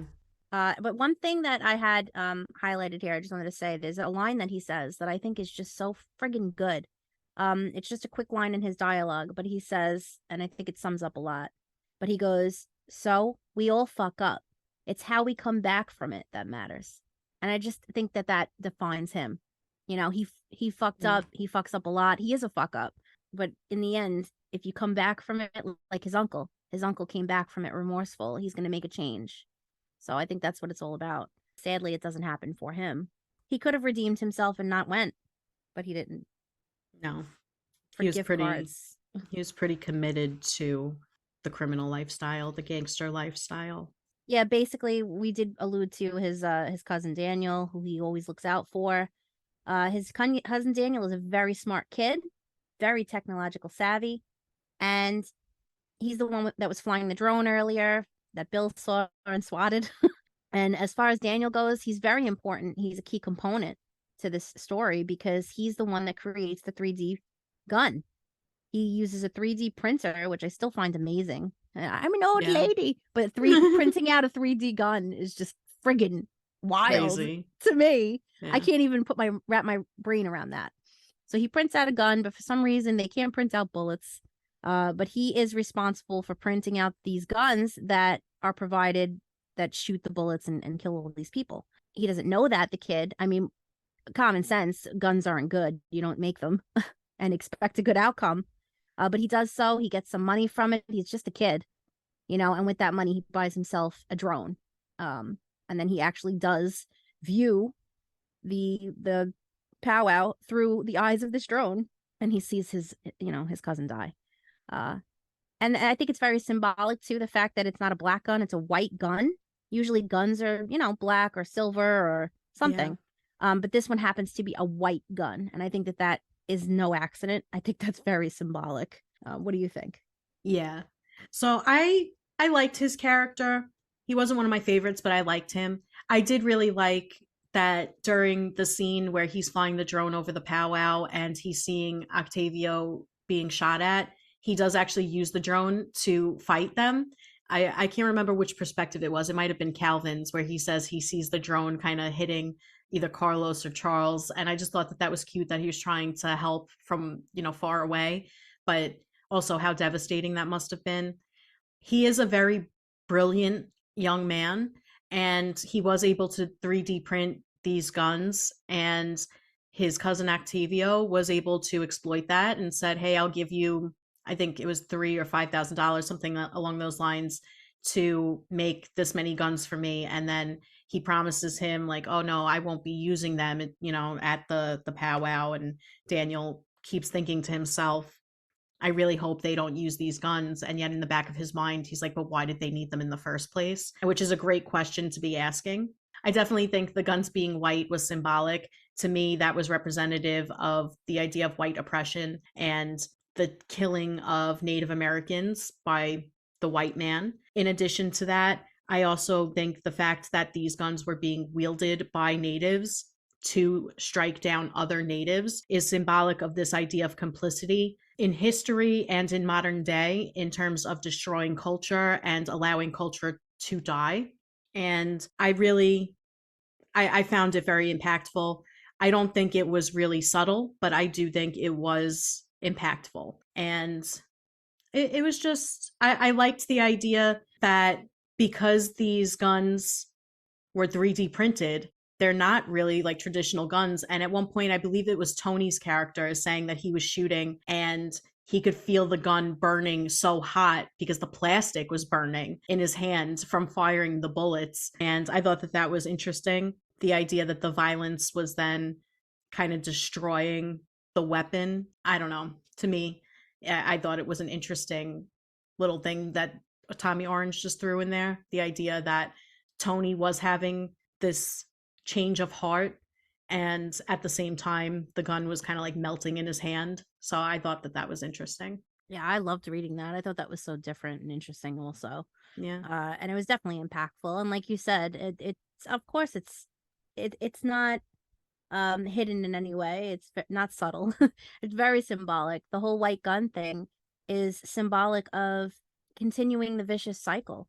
You know, they're doing this crime to each other, and they're continuing this colonization, this cycle that has torn apart their culture, torn apart their history and families. And I think that it's purposefully was put in there. Also, the fact that the gun doesn't go through the metal detector, and that's why it had to be printed in the first place. But you know, I was conflicted about he's just a kid.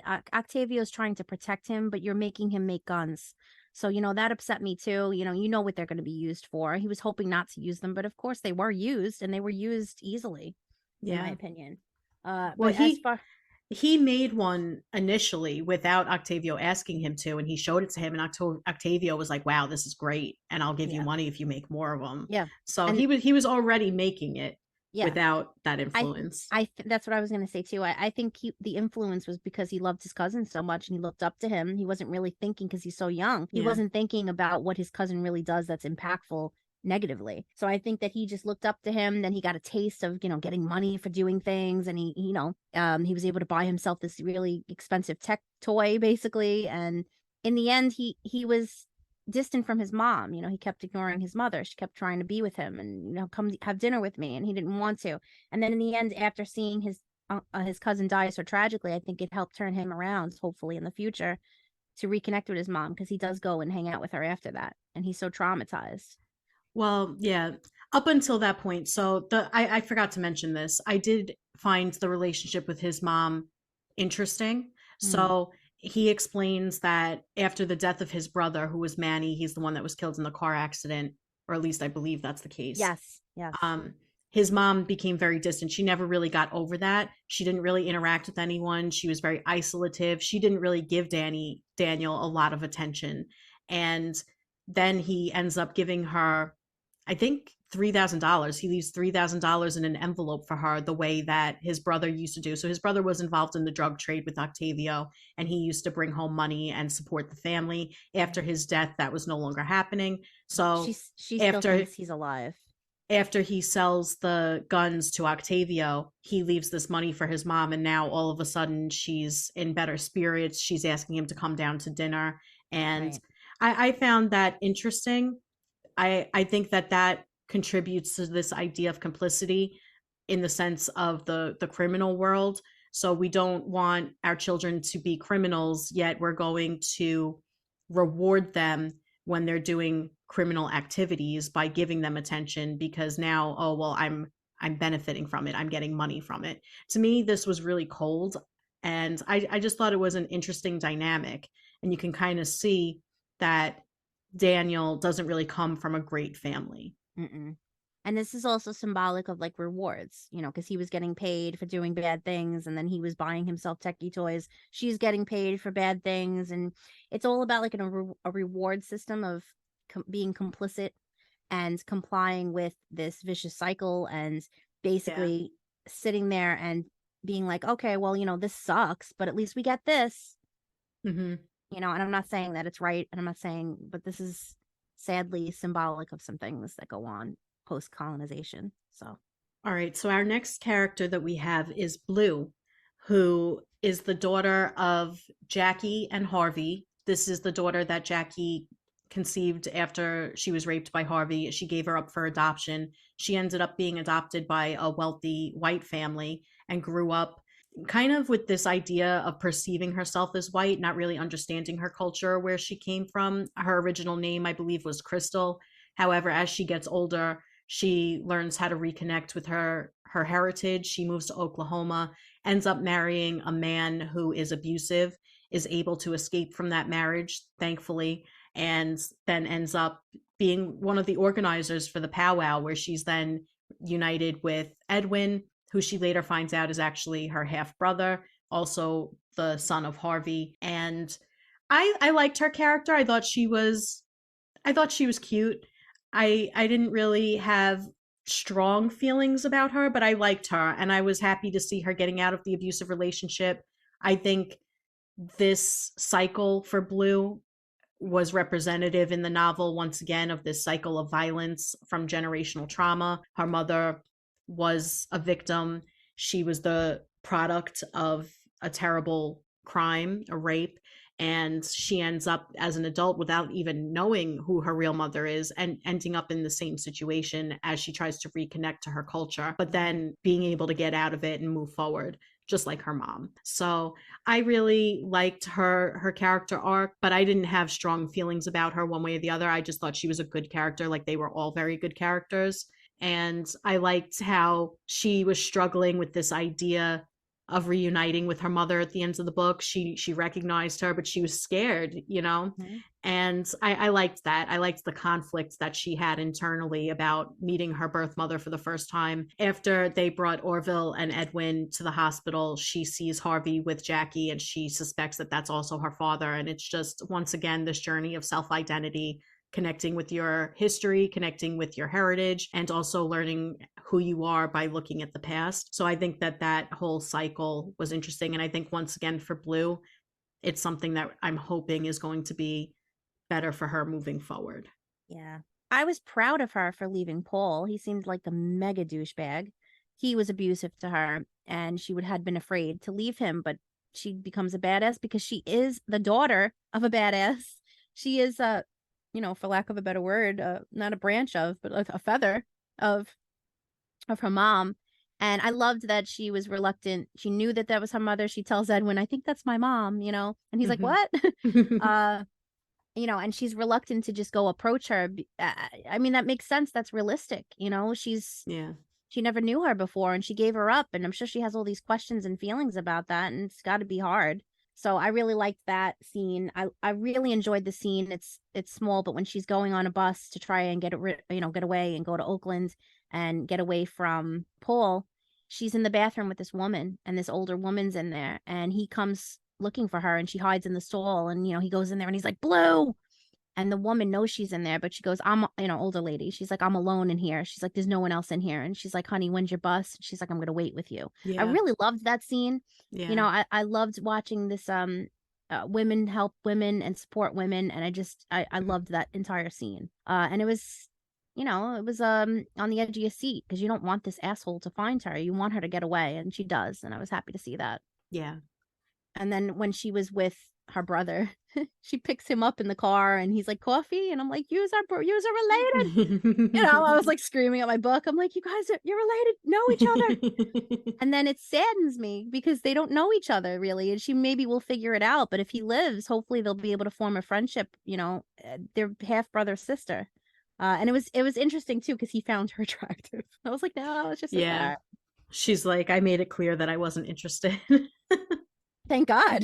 I know. They're freaking related. They got the same dad. Yeah. But I think that's also symbolic of the fact that, all these people are related, not necessarily like literal, like this case, but they're related in a sense that they're a people of a lost culture. And I just, I think that's what Orange was trying to put in a literal sense, but also in a figurative sense. And then that brings us to the last character that we get introduced to, and his name was Thomas Frank. And Orange, interestingly enough, puts this character in second person. I just want to know how you feel about that and about Thomas.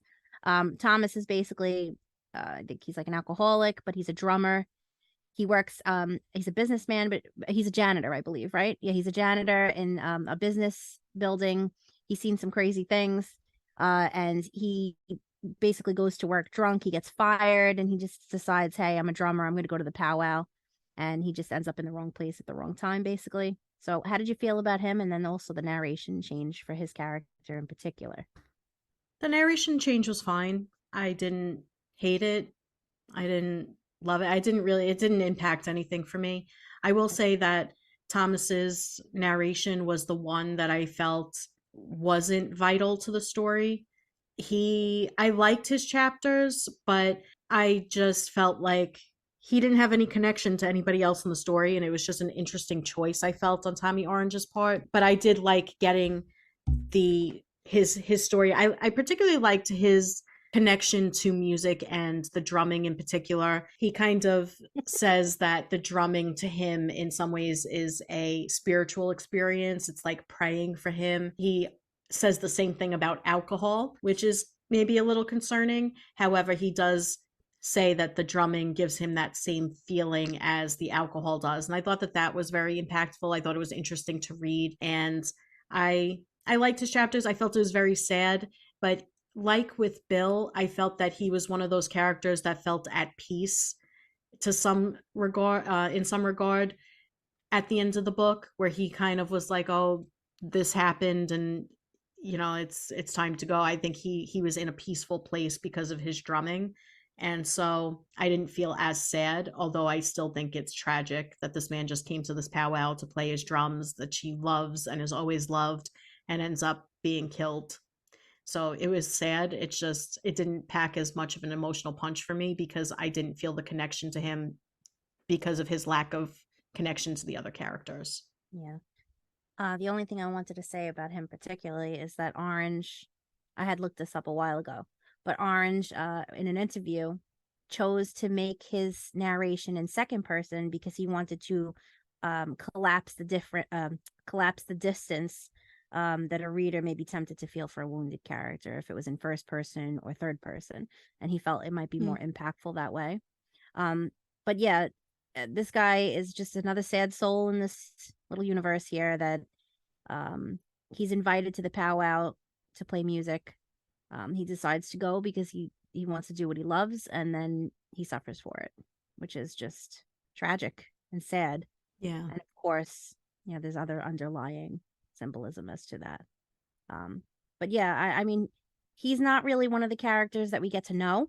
It's kind of a different viewpoint for him. He's a different type of character in this book. But I guess it's just to show that it doesn't have to be someone that has a connection. It could be an outsider as well, as long as they're connected in some way. So I thought it was interesting. Yeah. So what'd you think of the interlude? I love how he throws that in there.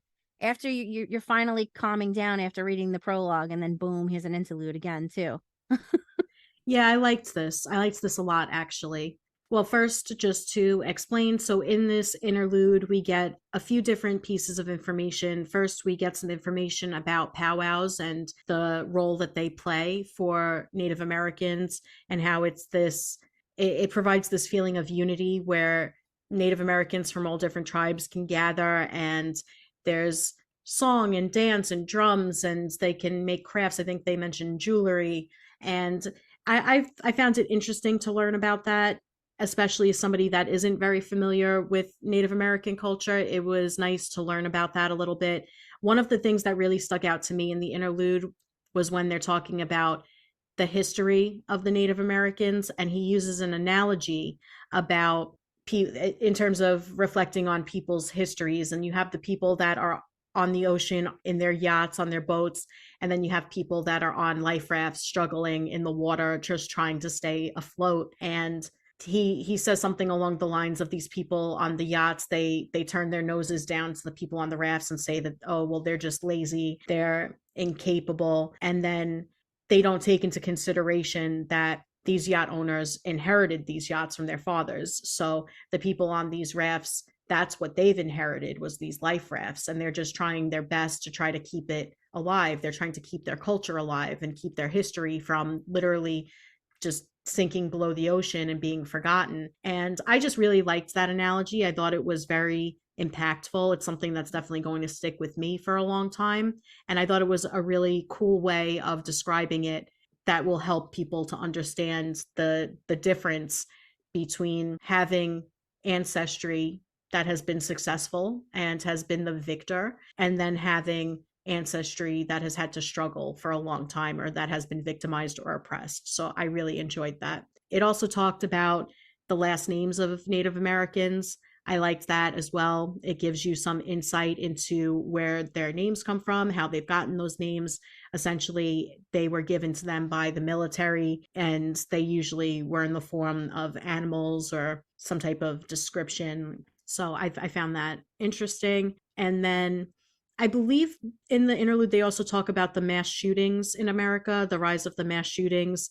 And I liked the idea that we were connecting this problematic thing that's happening in America in general, and then bringing it to meshing it with this idea of the Native American struggle. And I thought that this was a really good interlude. I thought it came at a really good point in the book, and I think it helps to explain a lot of what happens in this novel, and it helps you understand the conflict that these characters have had.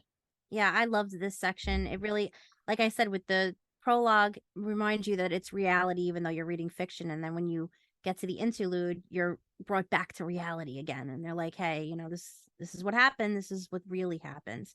And this is why you're reading this book. And I love that.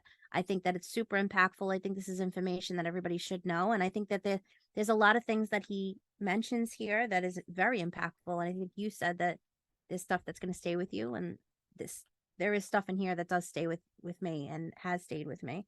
And one in particular is the fact that there's a quote that people say, or phrase all the time, that blood is thicker than water. And he has a section here on blood where he talks about blood is 90% water. Mhm. And then he basically mentions later on that the sound will break the water in our bodies. It'll tear sounds itself and rip ourselves in half. So he's basically saying, like, blood, water, it's all the same. He's saying that no matter what, it devastates us and comes from within, and I really liked that. I liked, like you said, how he mentions about the last names. I think that's very interesting, and I think that it's important to learn that information, so this way you get an idea of the history itself, not just that it exists. I think that was very important as well, and I think that these sections are very impactful.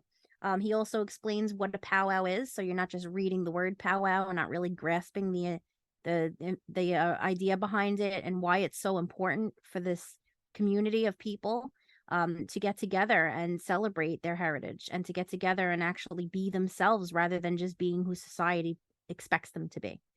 So I really like that. And I'm going to just say again, he does start it off with another quote, and I like my quotes.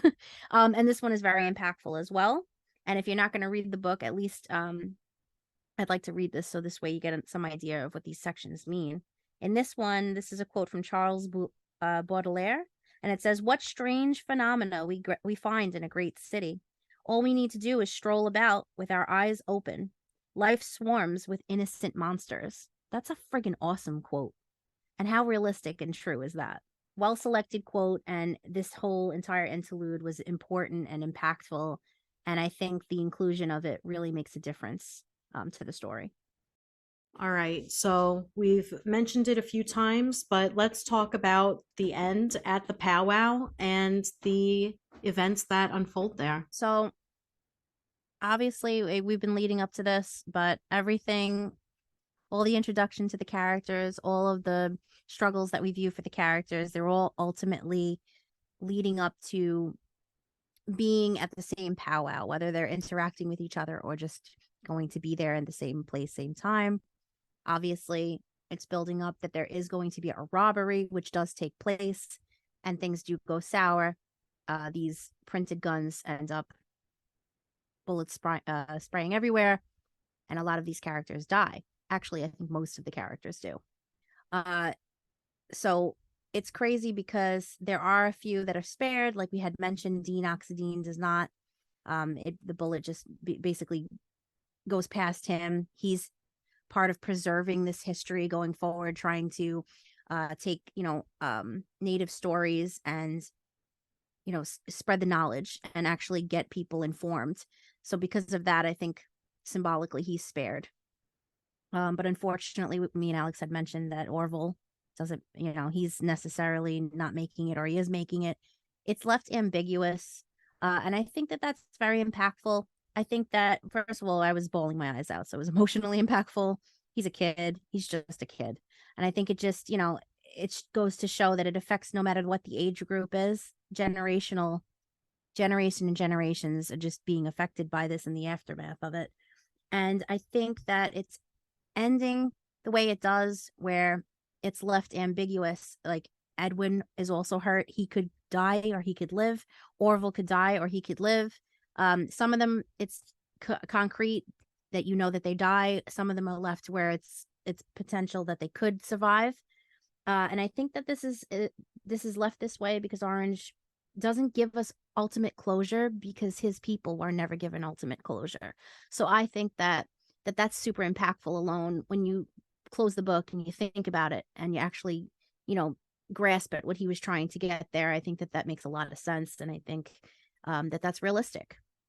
And as far as not getting all the answers go after this horrific tragedy of this powwow, you're left thinking, these are people that this is a community and they're ended up fighting themselves. We had mentioned briefly that that's kind of like continuing this vicious cycle.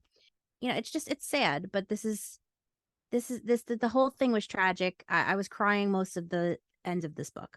So how did you feel about it? And is there anything that you wanted to mention specifically about the powwow? Yeah, well, I really liked the way that Orange constructed this set of chapters. You had mentioned earlier how during some of these scenes it's a page each. It really gave you a feel for the scope of the actions that were happening. It helped you jump from perspective to perspective to see it from different points of view. I really liked that. I can see how some readers might find that unusual, or it might not be for them. For me, it was really effective. I really enjoyed it. I mean, as much as you can enjoy chapters about people dying, but his choice there, his literary choice there. In terms of the characters and the powwow, I just felt that it was very devastating. I think that Tommy Orange decided to do this for a few reasons.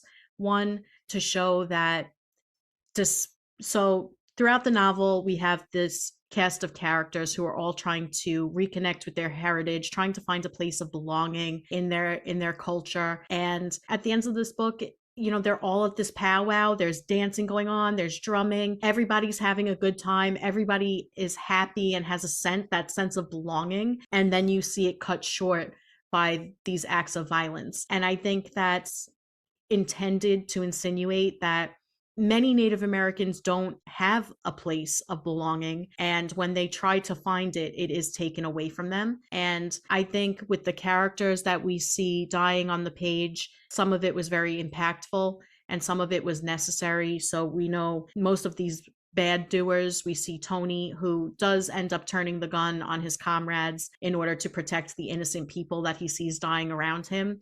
He ends up dying. We see Octavio, Charles, Carlos, and Calvin all being killed. And then we see the innocent people being killed. We have Thomas, who was just there trying to play his drums. We have Bill, who was just there for his son, not his son, but his girlfriend's son, Edwin. And plus he worked there. It was just a very tragic set of events. And I think that it really did pack an emotional punch. And I think that was intended. In terms of the outcomes for Edwin and Orville, I don't know if they'll be okay. For me, I got a sense that Orville probably won't be. And that comes back to your idea on these 8s, where 8 is linked to Octavio. To me, that's bad.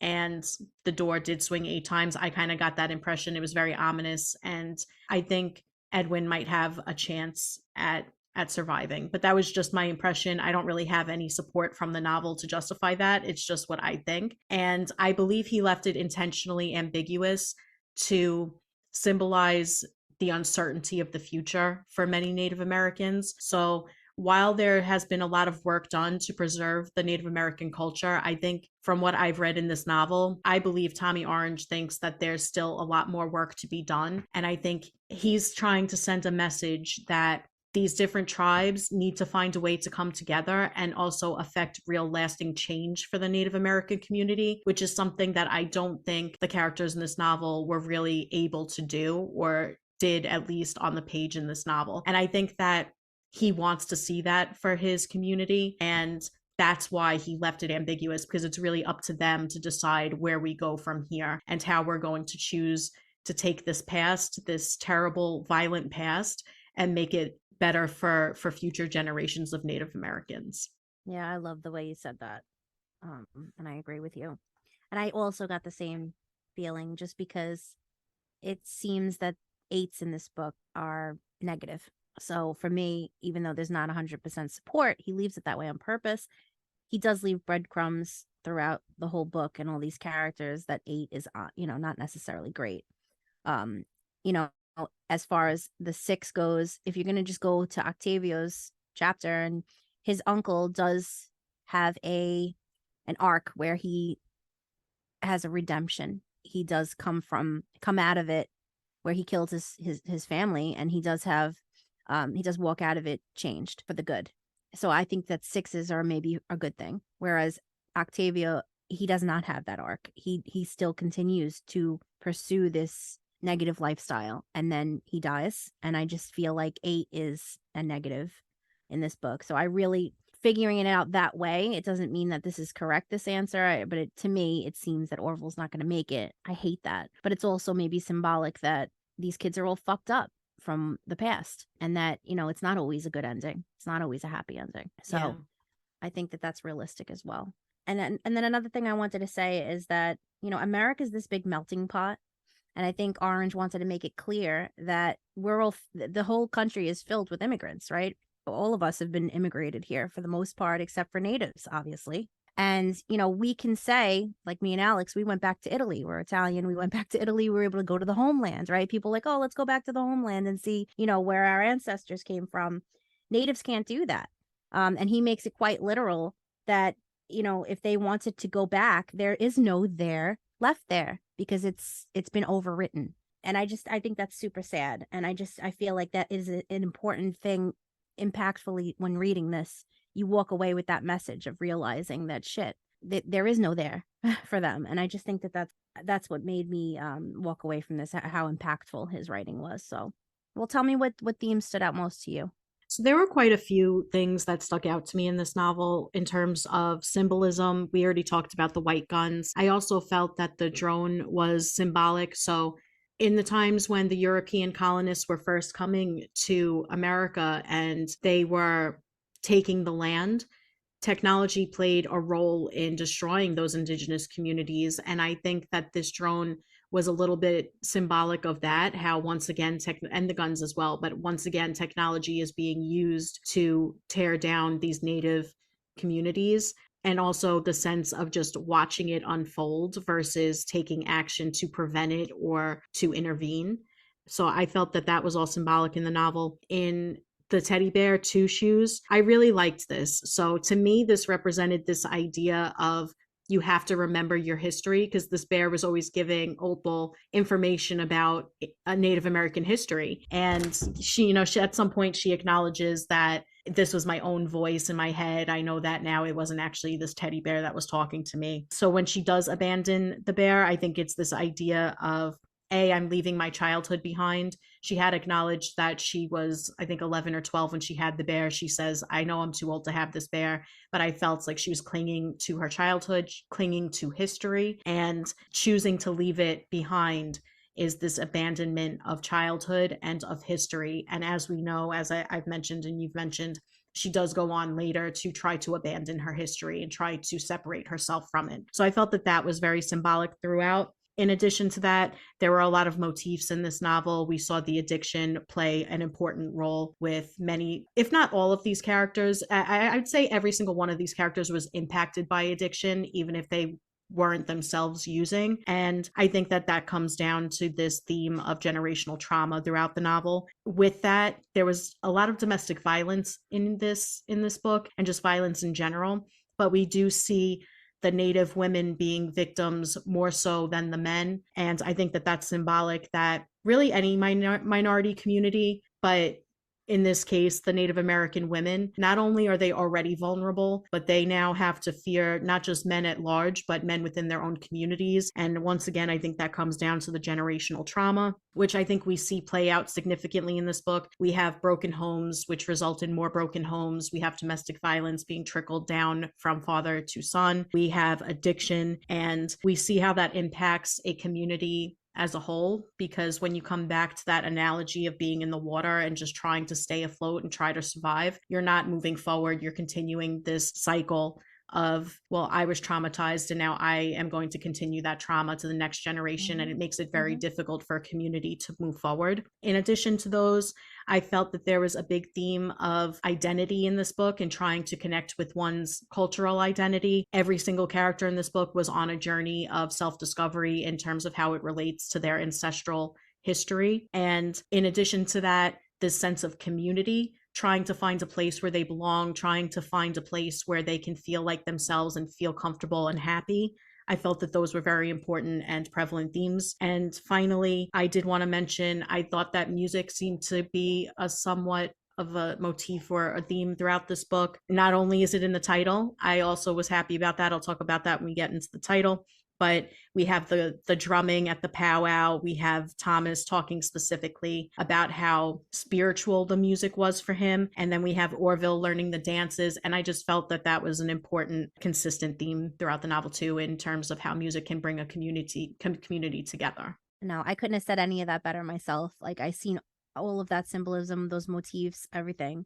And I'm glad that you mentioned them. And I think you're right about music too. I think that it represents culture. And I think that, you know, all of us have some kind of connection to music in some way, and it's all different meaning to all of us.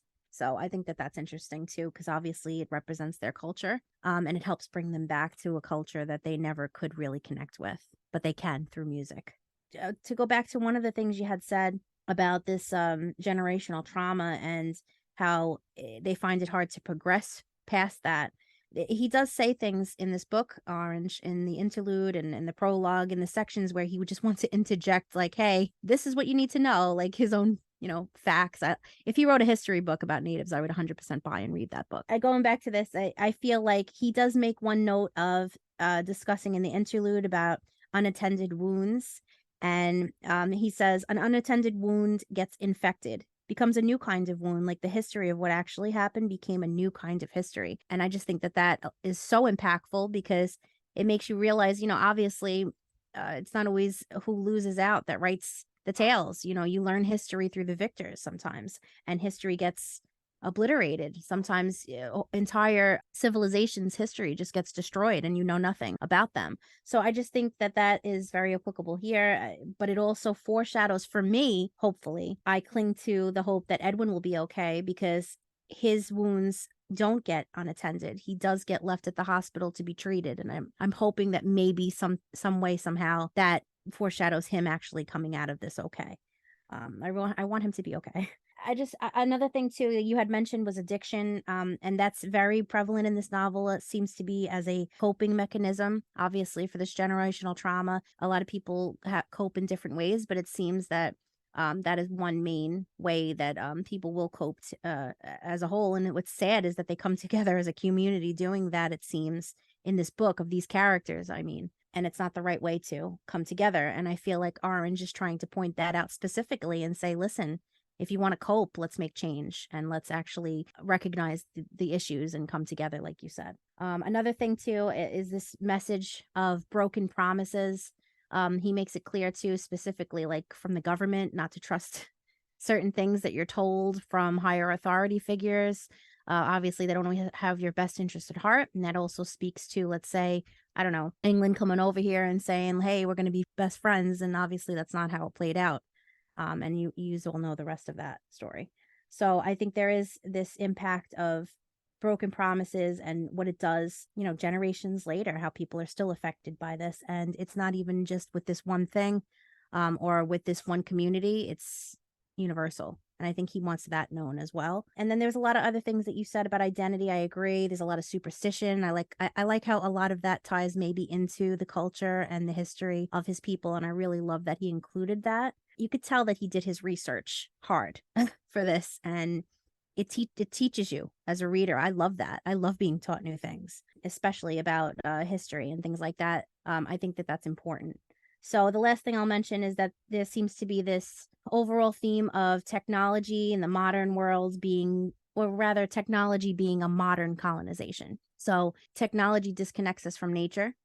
In Native history, they were disconnected from nature because they were forced to assimilate into like a city or to become this new way of living based off of be part of the colonization. You know what I mean? Like be a colonizer, live like a colonizer because it's quote better or whatever. So they just wanted to fit in, let's just say, or they had to fit in order to be accepted into society. They had to assimilate. And that's not just this particular, not just natives. This happens to a lot of minorities as well. But it happens to all of us universally also because technology takes us away from nature. We're stuck in our phones half the time. There could be like, asteroid coming at our faces up top and we won't even be looking in the sky because our noses will be down into our phones. So I think the whole point is, we do have Bill, this old man, rejecting it because the old way of life is like nature, respect, respect for like nature and take a look around you and appreciate, the sights that you see rather than, keeping your nose in a phone.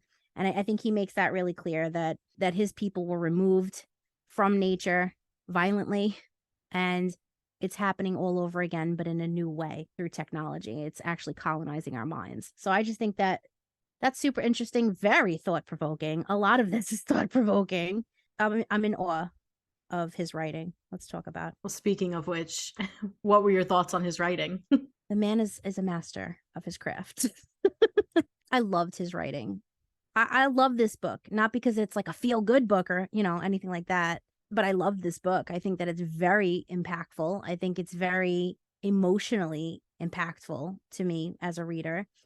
It's filled with knowledge and things that we're not necessarily taught, but maybe because they wanted to shield us from reality. But I don't like being shielded from reality. I want real facts.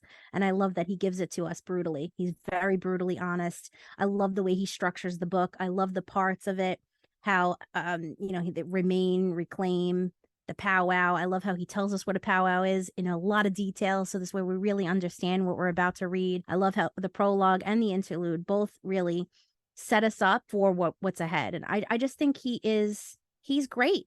I mean, there's these classic writers that are fantastic, and I just feel like he's there. I'm very impressed with his writing. I don't know. How do you feel? Yeah, I really, really liked his writing.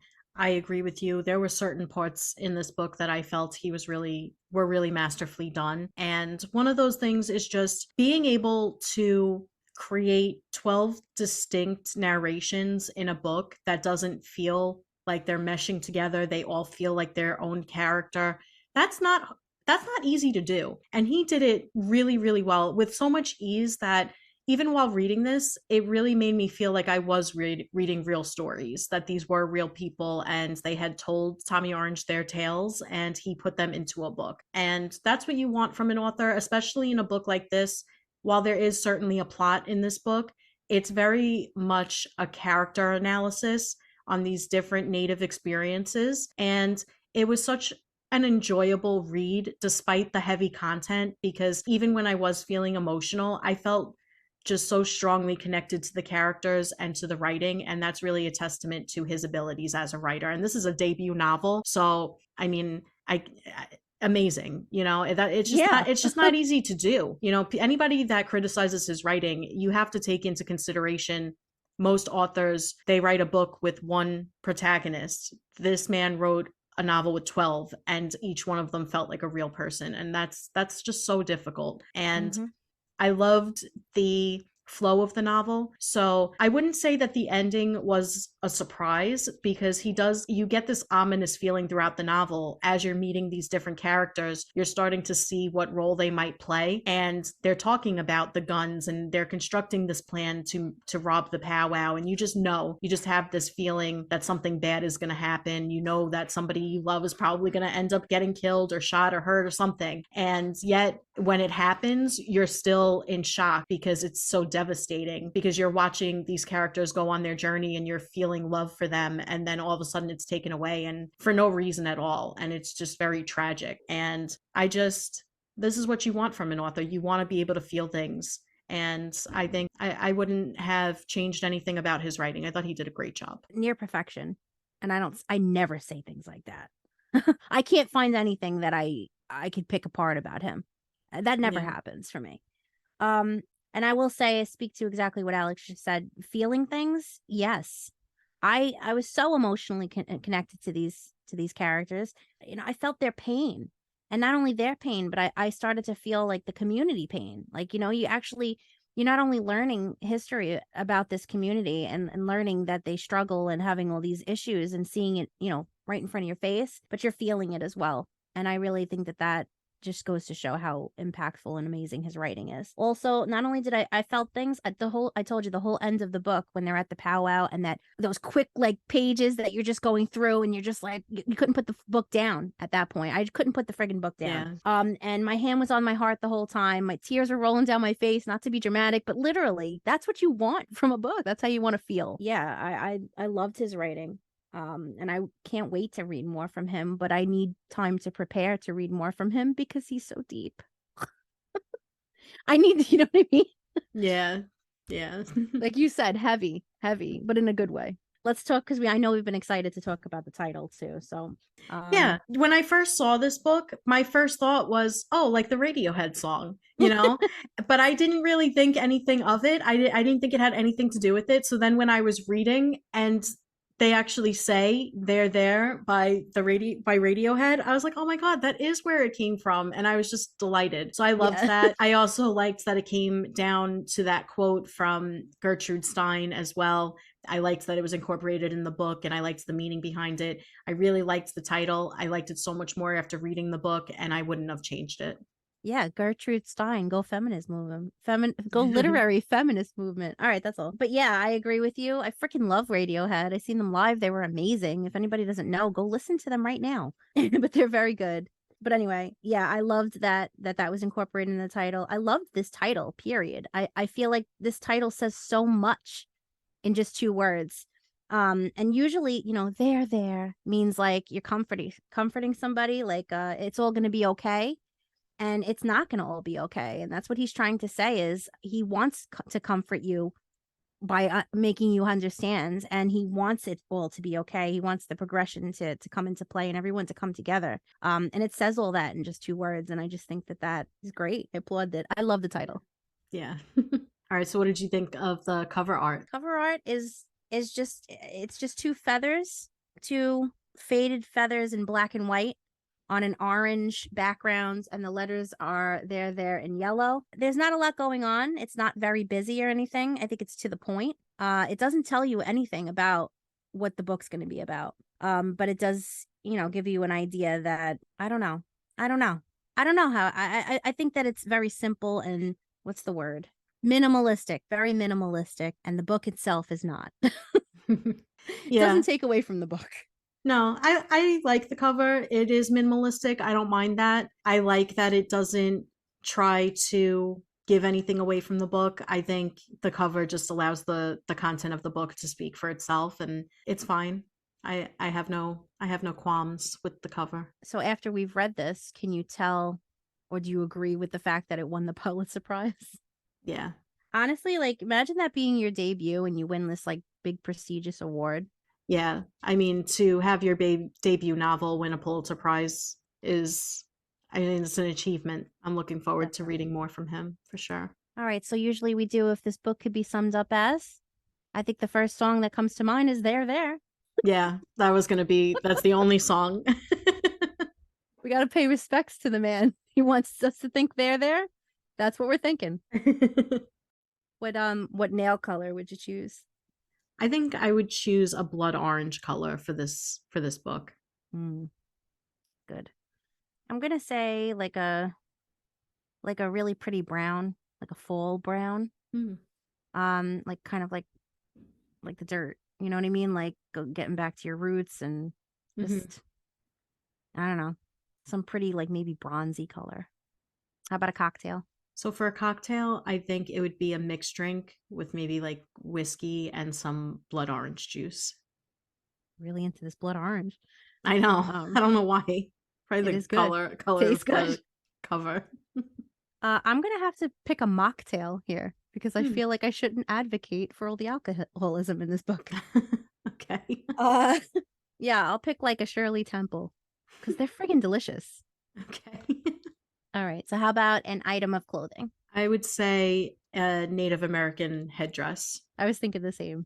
Yeah. That's funny. Yeah. What about a meal? Meal, I'm going to say barbecued corn on the cob with a little bit of olive oil and sea salt sprinkled on. Wow.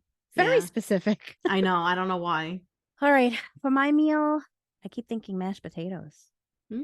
Okay. I think that's just because now I'm hungry and I want mashed potatoes. Yeah. What about an animal? An animal, I'm going to say a buffalo or bison. Okay. That makes sense. I'm going to say a bear just because Opal has got it in her name and she's tough as shit like a bear. Yeah. And then there was two shoes. Yes, there was two shoes. Yeah, he was spunky. Yeah. All right. So now the moment of truth. Would you scoop or skip? And how many golden scoops are you going to give it? I mean, you know my answer here, man. I know. This is 100% a 5. This is a 5-star for me. This was very impactful when I read it the first time. I couldn't stop thinking about it since. I don't know if I'll ever stop thinking about this book. It always comes up in my head from time to time. When I read other authors, I'm like, nothing like Tommy Orange.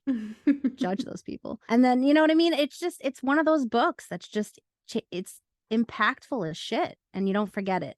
And you don't forget the messages you walk away with. I would 100% scoop it. I recommend anyone that really wants a good read. It's not that long either, but the content is impactful for the length of the book it is. I love that he didn't add excess in there that wasn't necessary. And definitely scoop it. I recommend to anyone. Yeah, I agree with you. This is definitely a scoop for me. I think most people should read this book. I think it is very impactful. I think it's excellently written. I can't find really any flaw with it. And I think it's important subject matter. And I think that people should be reading about it. And in terms of my golden scoops, I'm also giving it a 5. I thought that this was an excellent read. It was very quick and easy to read despite the heavy content. Hold on. I'll say it's a quick read. I won't say it's an easy read. It's actually, it's very emotional and it's very heavy, but it is short, you know, in terms of full-length novels go. So you can read it quickly. However, it's not something you're going to fly through because it's heavy. Yeah, I'd actually might recommend taking mini breaks in between just to process. Yeah, that's what I did. When he gives those breaks, like the interlude, and he breaks up the parts, that was smart because sometimes you just need to just close the book for a second and walk away and process. Yeah. So, all right. yeah. So there you have it. There by Tommy Orange gets a 5 from both of us. Yeah. Is that the first time ever? No, 2 crowns. Yes, you're right. You're right. But this is the second time. Yeah. This is the first time for a book of the month. Yeah, that's right. Yay. That's right. We're usually kind of conflicted about our books of the month. So we are. That's funny. Yeah, this is the first one. Yeah. So, all right, go read it. Tommy Orange. I feel like this is something that should be in every college classroom taught. Right? I feel like everybody should be presenting this book in school. That's how I feel. Yeah. I think it's, like you said, very vital content matter. So go read it. We had a good conversation. So let's tell you what we have in store for December. We will be doing our holiday reading. You know we will. Come on. We definitely have a little holiday list that we're going to be talking about. But the set in stone ones are going to be episodes on 'Tis the Season for Revenge by Morgan Elizabeth. And that'll be airing on December 12th. And then our book of the month for December will be Wreck the Halls by Tessa Bailey. She's a big author that everybody seems to love. So we're going to dive into her a little bit. And that'll be on December 27th, which will be 2 days after Christmas. So we will be there for you in December. All right, yeah. So we're going to give you guys our holiday hopefuls. We have a list of books that we're hoping to read, and we will have an episode where we review all of them at some point in December, and we will announce that date in the future. So for now, let's give you those books in case you want to read along with us. So the first one is going to be The Christmas Orphans Club by Becca Freeman. Going forward, then the second book will be by Josie Silver, A Winter in New York. Then the third one is The 12 Dates of Christmas, which I'm really excited about because there's a movie and I love it. And that is by Jenny Bayless. Then, just by the name alone, Good Elf Gone Wrong. And that's by Alina Jacobs. And that is on KU for you KU subscribers out there. Next, after that, we'll have Lovelight Farms, which I'm very excited about, by B.K. Borison. The next one is called Sweethearts and Snowflakes by Amelia Westerly. That is also on KU. Next up, we'll have The Gift by Frida McFadden. That is also on KU. The next one is by Christina Lauren, In a Holidays. Then we'll have Snowed In by Catherine Walsh. That one's also on KU. Then we have The Grump Who Stole Christmas by S. Doyle, also on KU. Kindle Unlimited, by the way, if you're not sure. Sorry. Then we'll have The Christmas Lodge by Fiona Baker, which is also on KU. How to Ruin the Holidays by Becky Monson on KU. And then we have All's Fair in Love and Christmas by Sarah Monzon. Then we have A Kilt for Christmas by Trisha O'Malley, and that is on KU. And then finally, we'll have Holiday Romance, also by Catherine Walsh, and that is also on KU. Even though we'll be on a break on our podcast, we will be active on TikTok. We will have the 14 Days of Christmas. That's what we're calling it. It'll be a 2-week lead up to Christmas, where we'll release a brief book review of each book on TikTok. We will sum them up for you here on our podcast, but we will also have little interim ones on TikTok for you guys. And we'll also be doing some TikTok lives with live book discussions. We'll be doing 4 books at a time, and we'll release the titles and dates on TikTok. So if you're not already following us, go on to TikTok, follow us, and stay tuned for those dates and come and join us and have some fun with our book discussions. If you've been following along with us in this past season, you know that we love movies also. So what movies do we love more than Christmas movies? I don't know, but we love them. And we know you do too. So for those of you out there who can't do Christmas reading, but know you love a Christmas movie, we will be doing a few lives with that where we vote on our favorite Christmas movies, the one that you want to watch with us. And we will be featuring that movie live on TikTok. So stay tuned to that and come join us. Watch a holiday movie with us and drink some hot cacao. And then get ready for our season 2. You'll be all set by the time January comes. I'm ready! I'm ready! I'm ready! I'm ready! I'm ready! I'm ready! I'm ready! I'm ready! Go, SpongeBob! Stay tuned, everybody. Next, for season 1's final book of the month episode, Tessa Bailey's Wreck the Halls, airing December 27th. And stay tuned for some bonus-odes coming your way next month, including highlights of season 1, holiday hopeful check-ins, and 'Tis the Season for Revenge by Morgan Elizabeth, which, by the way, is available on Kindle Unlimited. That episode will be airing on December 12th. Yep. And make sure you tune in and get ready for our TikTok lives that will be coming at you soon. And get ready for season 2 coming in hot on January 9th, 2024. Hell yes. If you haven't read the upcoming books but would like to, head on over to the link in our bio and get a copy for yourself so that you can participate in future discussions. You don't pay anything extra, but if you make a purchase using our link, we get a small commission, so thank you so much for supporting us. If you enjoy listening to our podcast, it would really mean a lot to us if you would leave a positive review on Spotify, Apple, or whichever streaming service you use. We would really appreciate it also if you could spread the word by telling friends and family about our podcast. And of course, we want to say thank you to all of our listeners. We really appreciate each and every one of you. We also want to remind everyone to be on the lookout for our live events on TikTok. Yep, we'll be doing some live events soon, and we will post upcoming dates on our socials. If you're just tuning in, this is what you can expect from our podcast. We're going to be releasing new episodes every Tuesday and Thursday. So be sure to check out our socials for updates and also some bonus content. You can find us on Instagram, TikTok, and other platforms. Click on the link in our bio for access to all of our socials, our website, and other links. We encourage you to reach out to us with thoughts, ideas, questions, and feedback. You can email us at bookswithcooks@gmail.com. You can also find our full book reviews on Goodreads. These links will also be available at the link in bio. If no one told you today, you're important and valued. You belong here. You're doing great, and we believe in you. Now let's turn the page and put a fork in it. Because we're done with this one.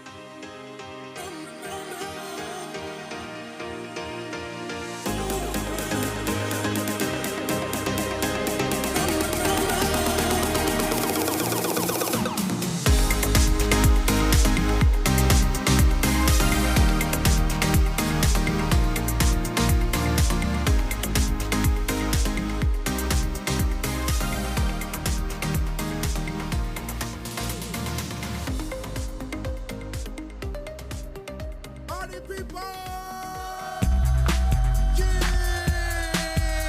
Tag team music in full effect. That's me, DC, the brain supreme. And my man Steve Rowland. We're kicking the flow. And it goes a little something like this. Tag team, back again. Check it, direct it, let's begin. Party on, party people, let me hear some noise. DC's in the house, jump, rejoices. There's a party over here, a party over there. Wave your hands in the air, shake the dairy, yeah. These three words mean you're getting busy. Whoop, there it is, hit man. Whoop, there it is. Whoop, there it is. Whoop, there it is. Whoop, there it is. Whoop, there it is. Whoop, there it is. Thanks for listening to my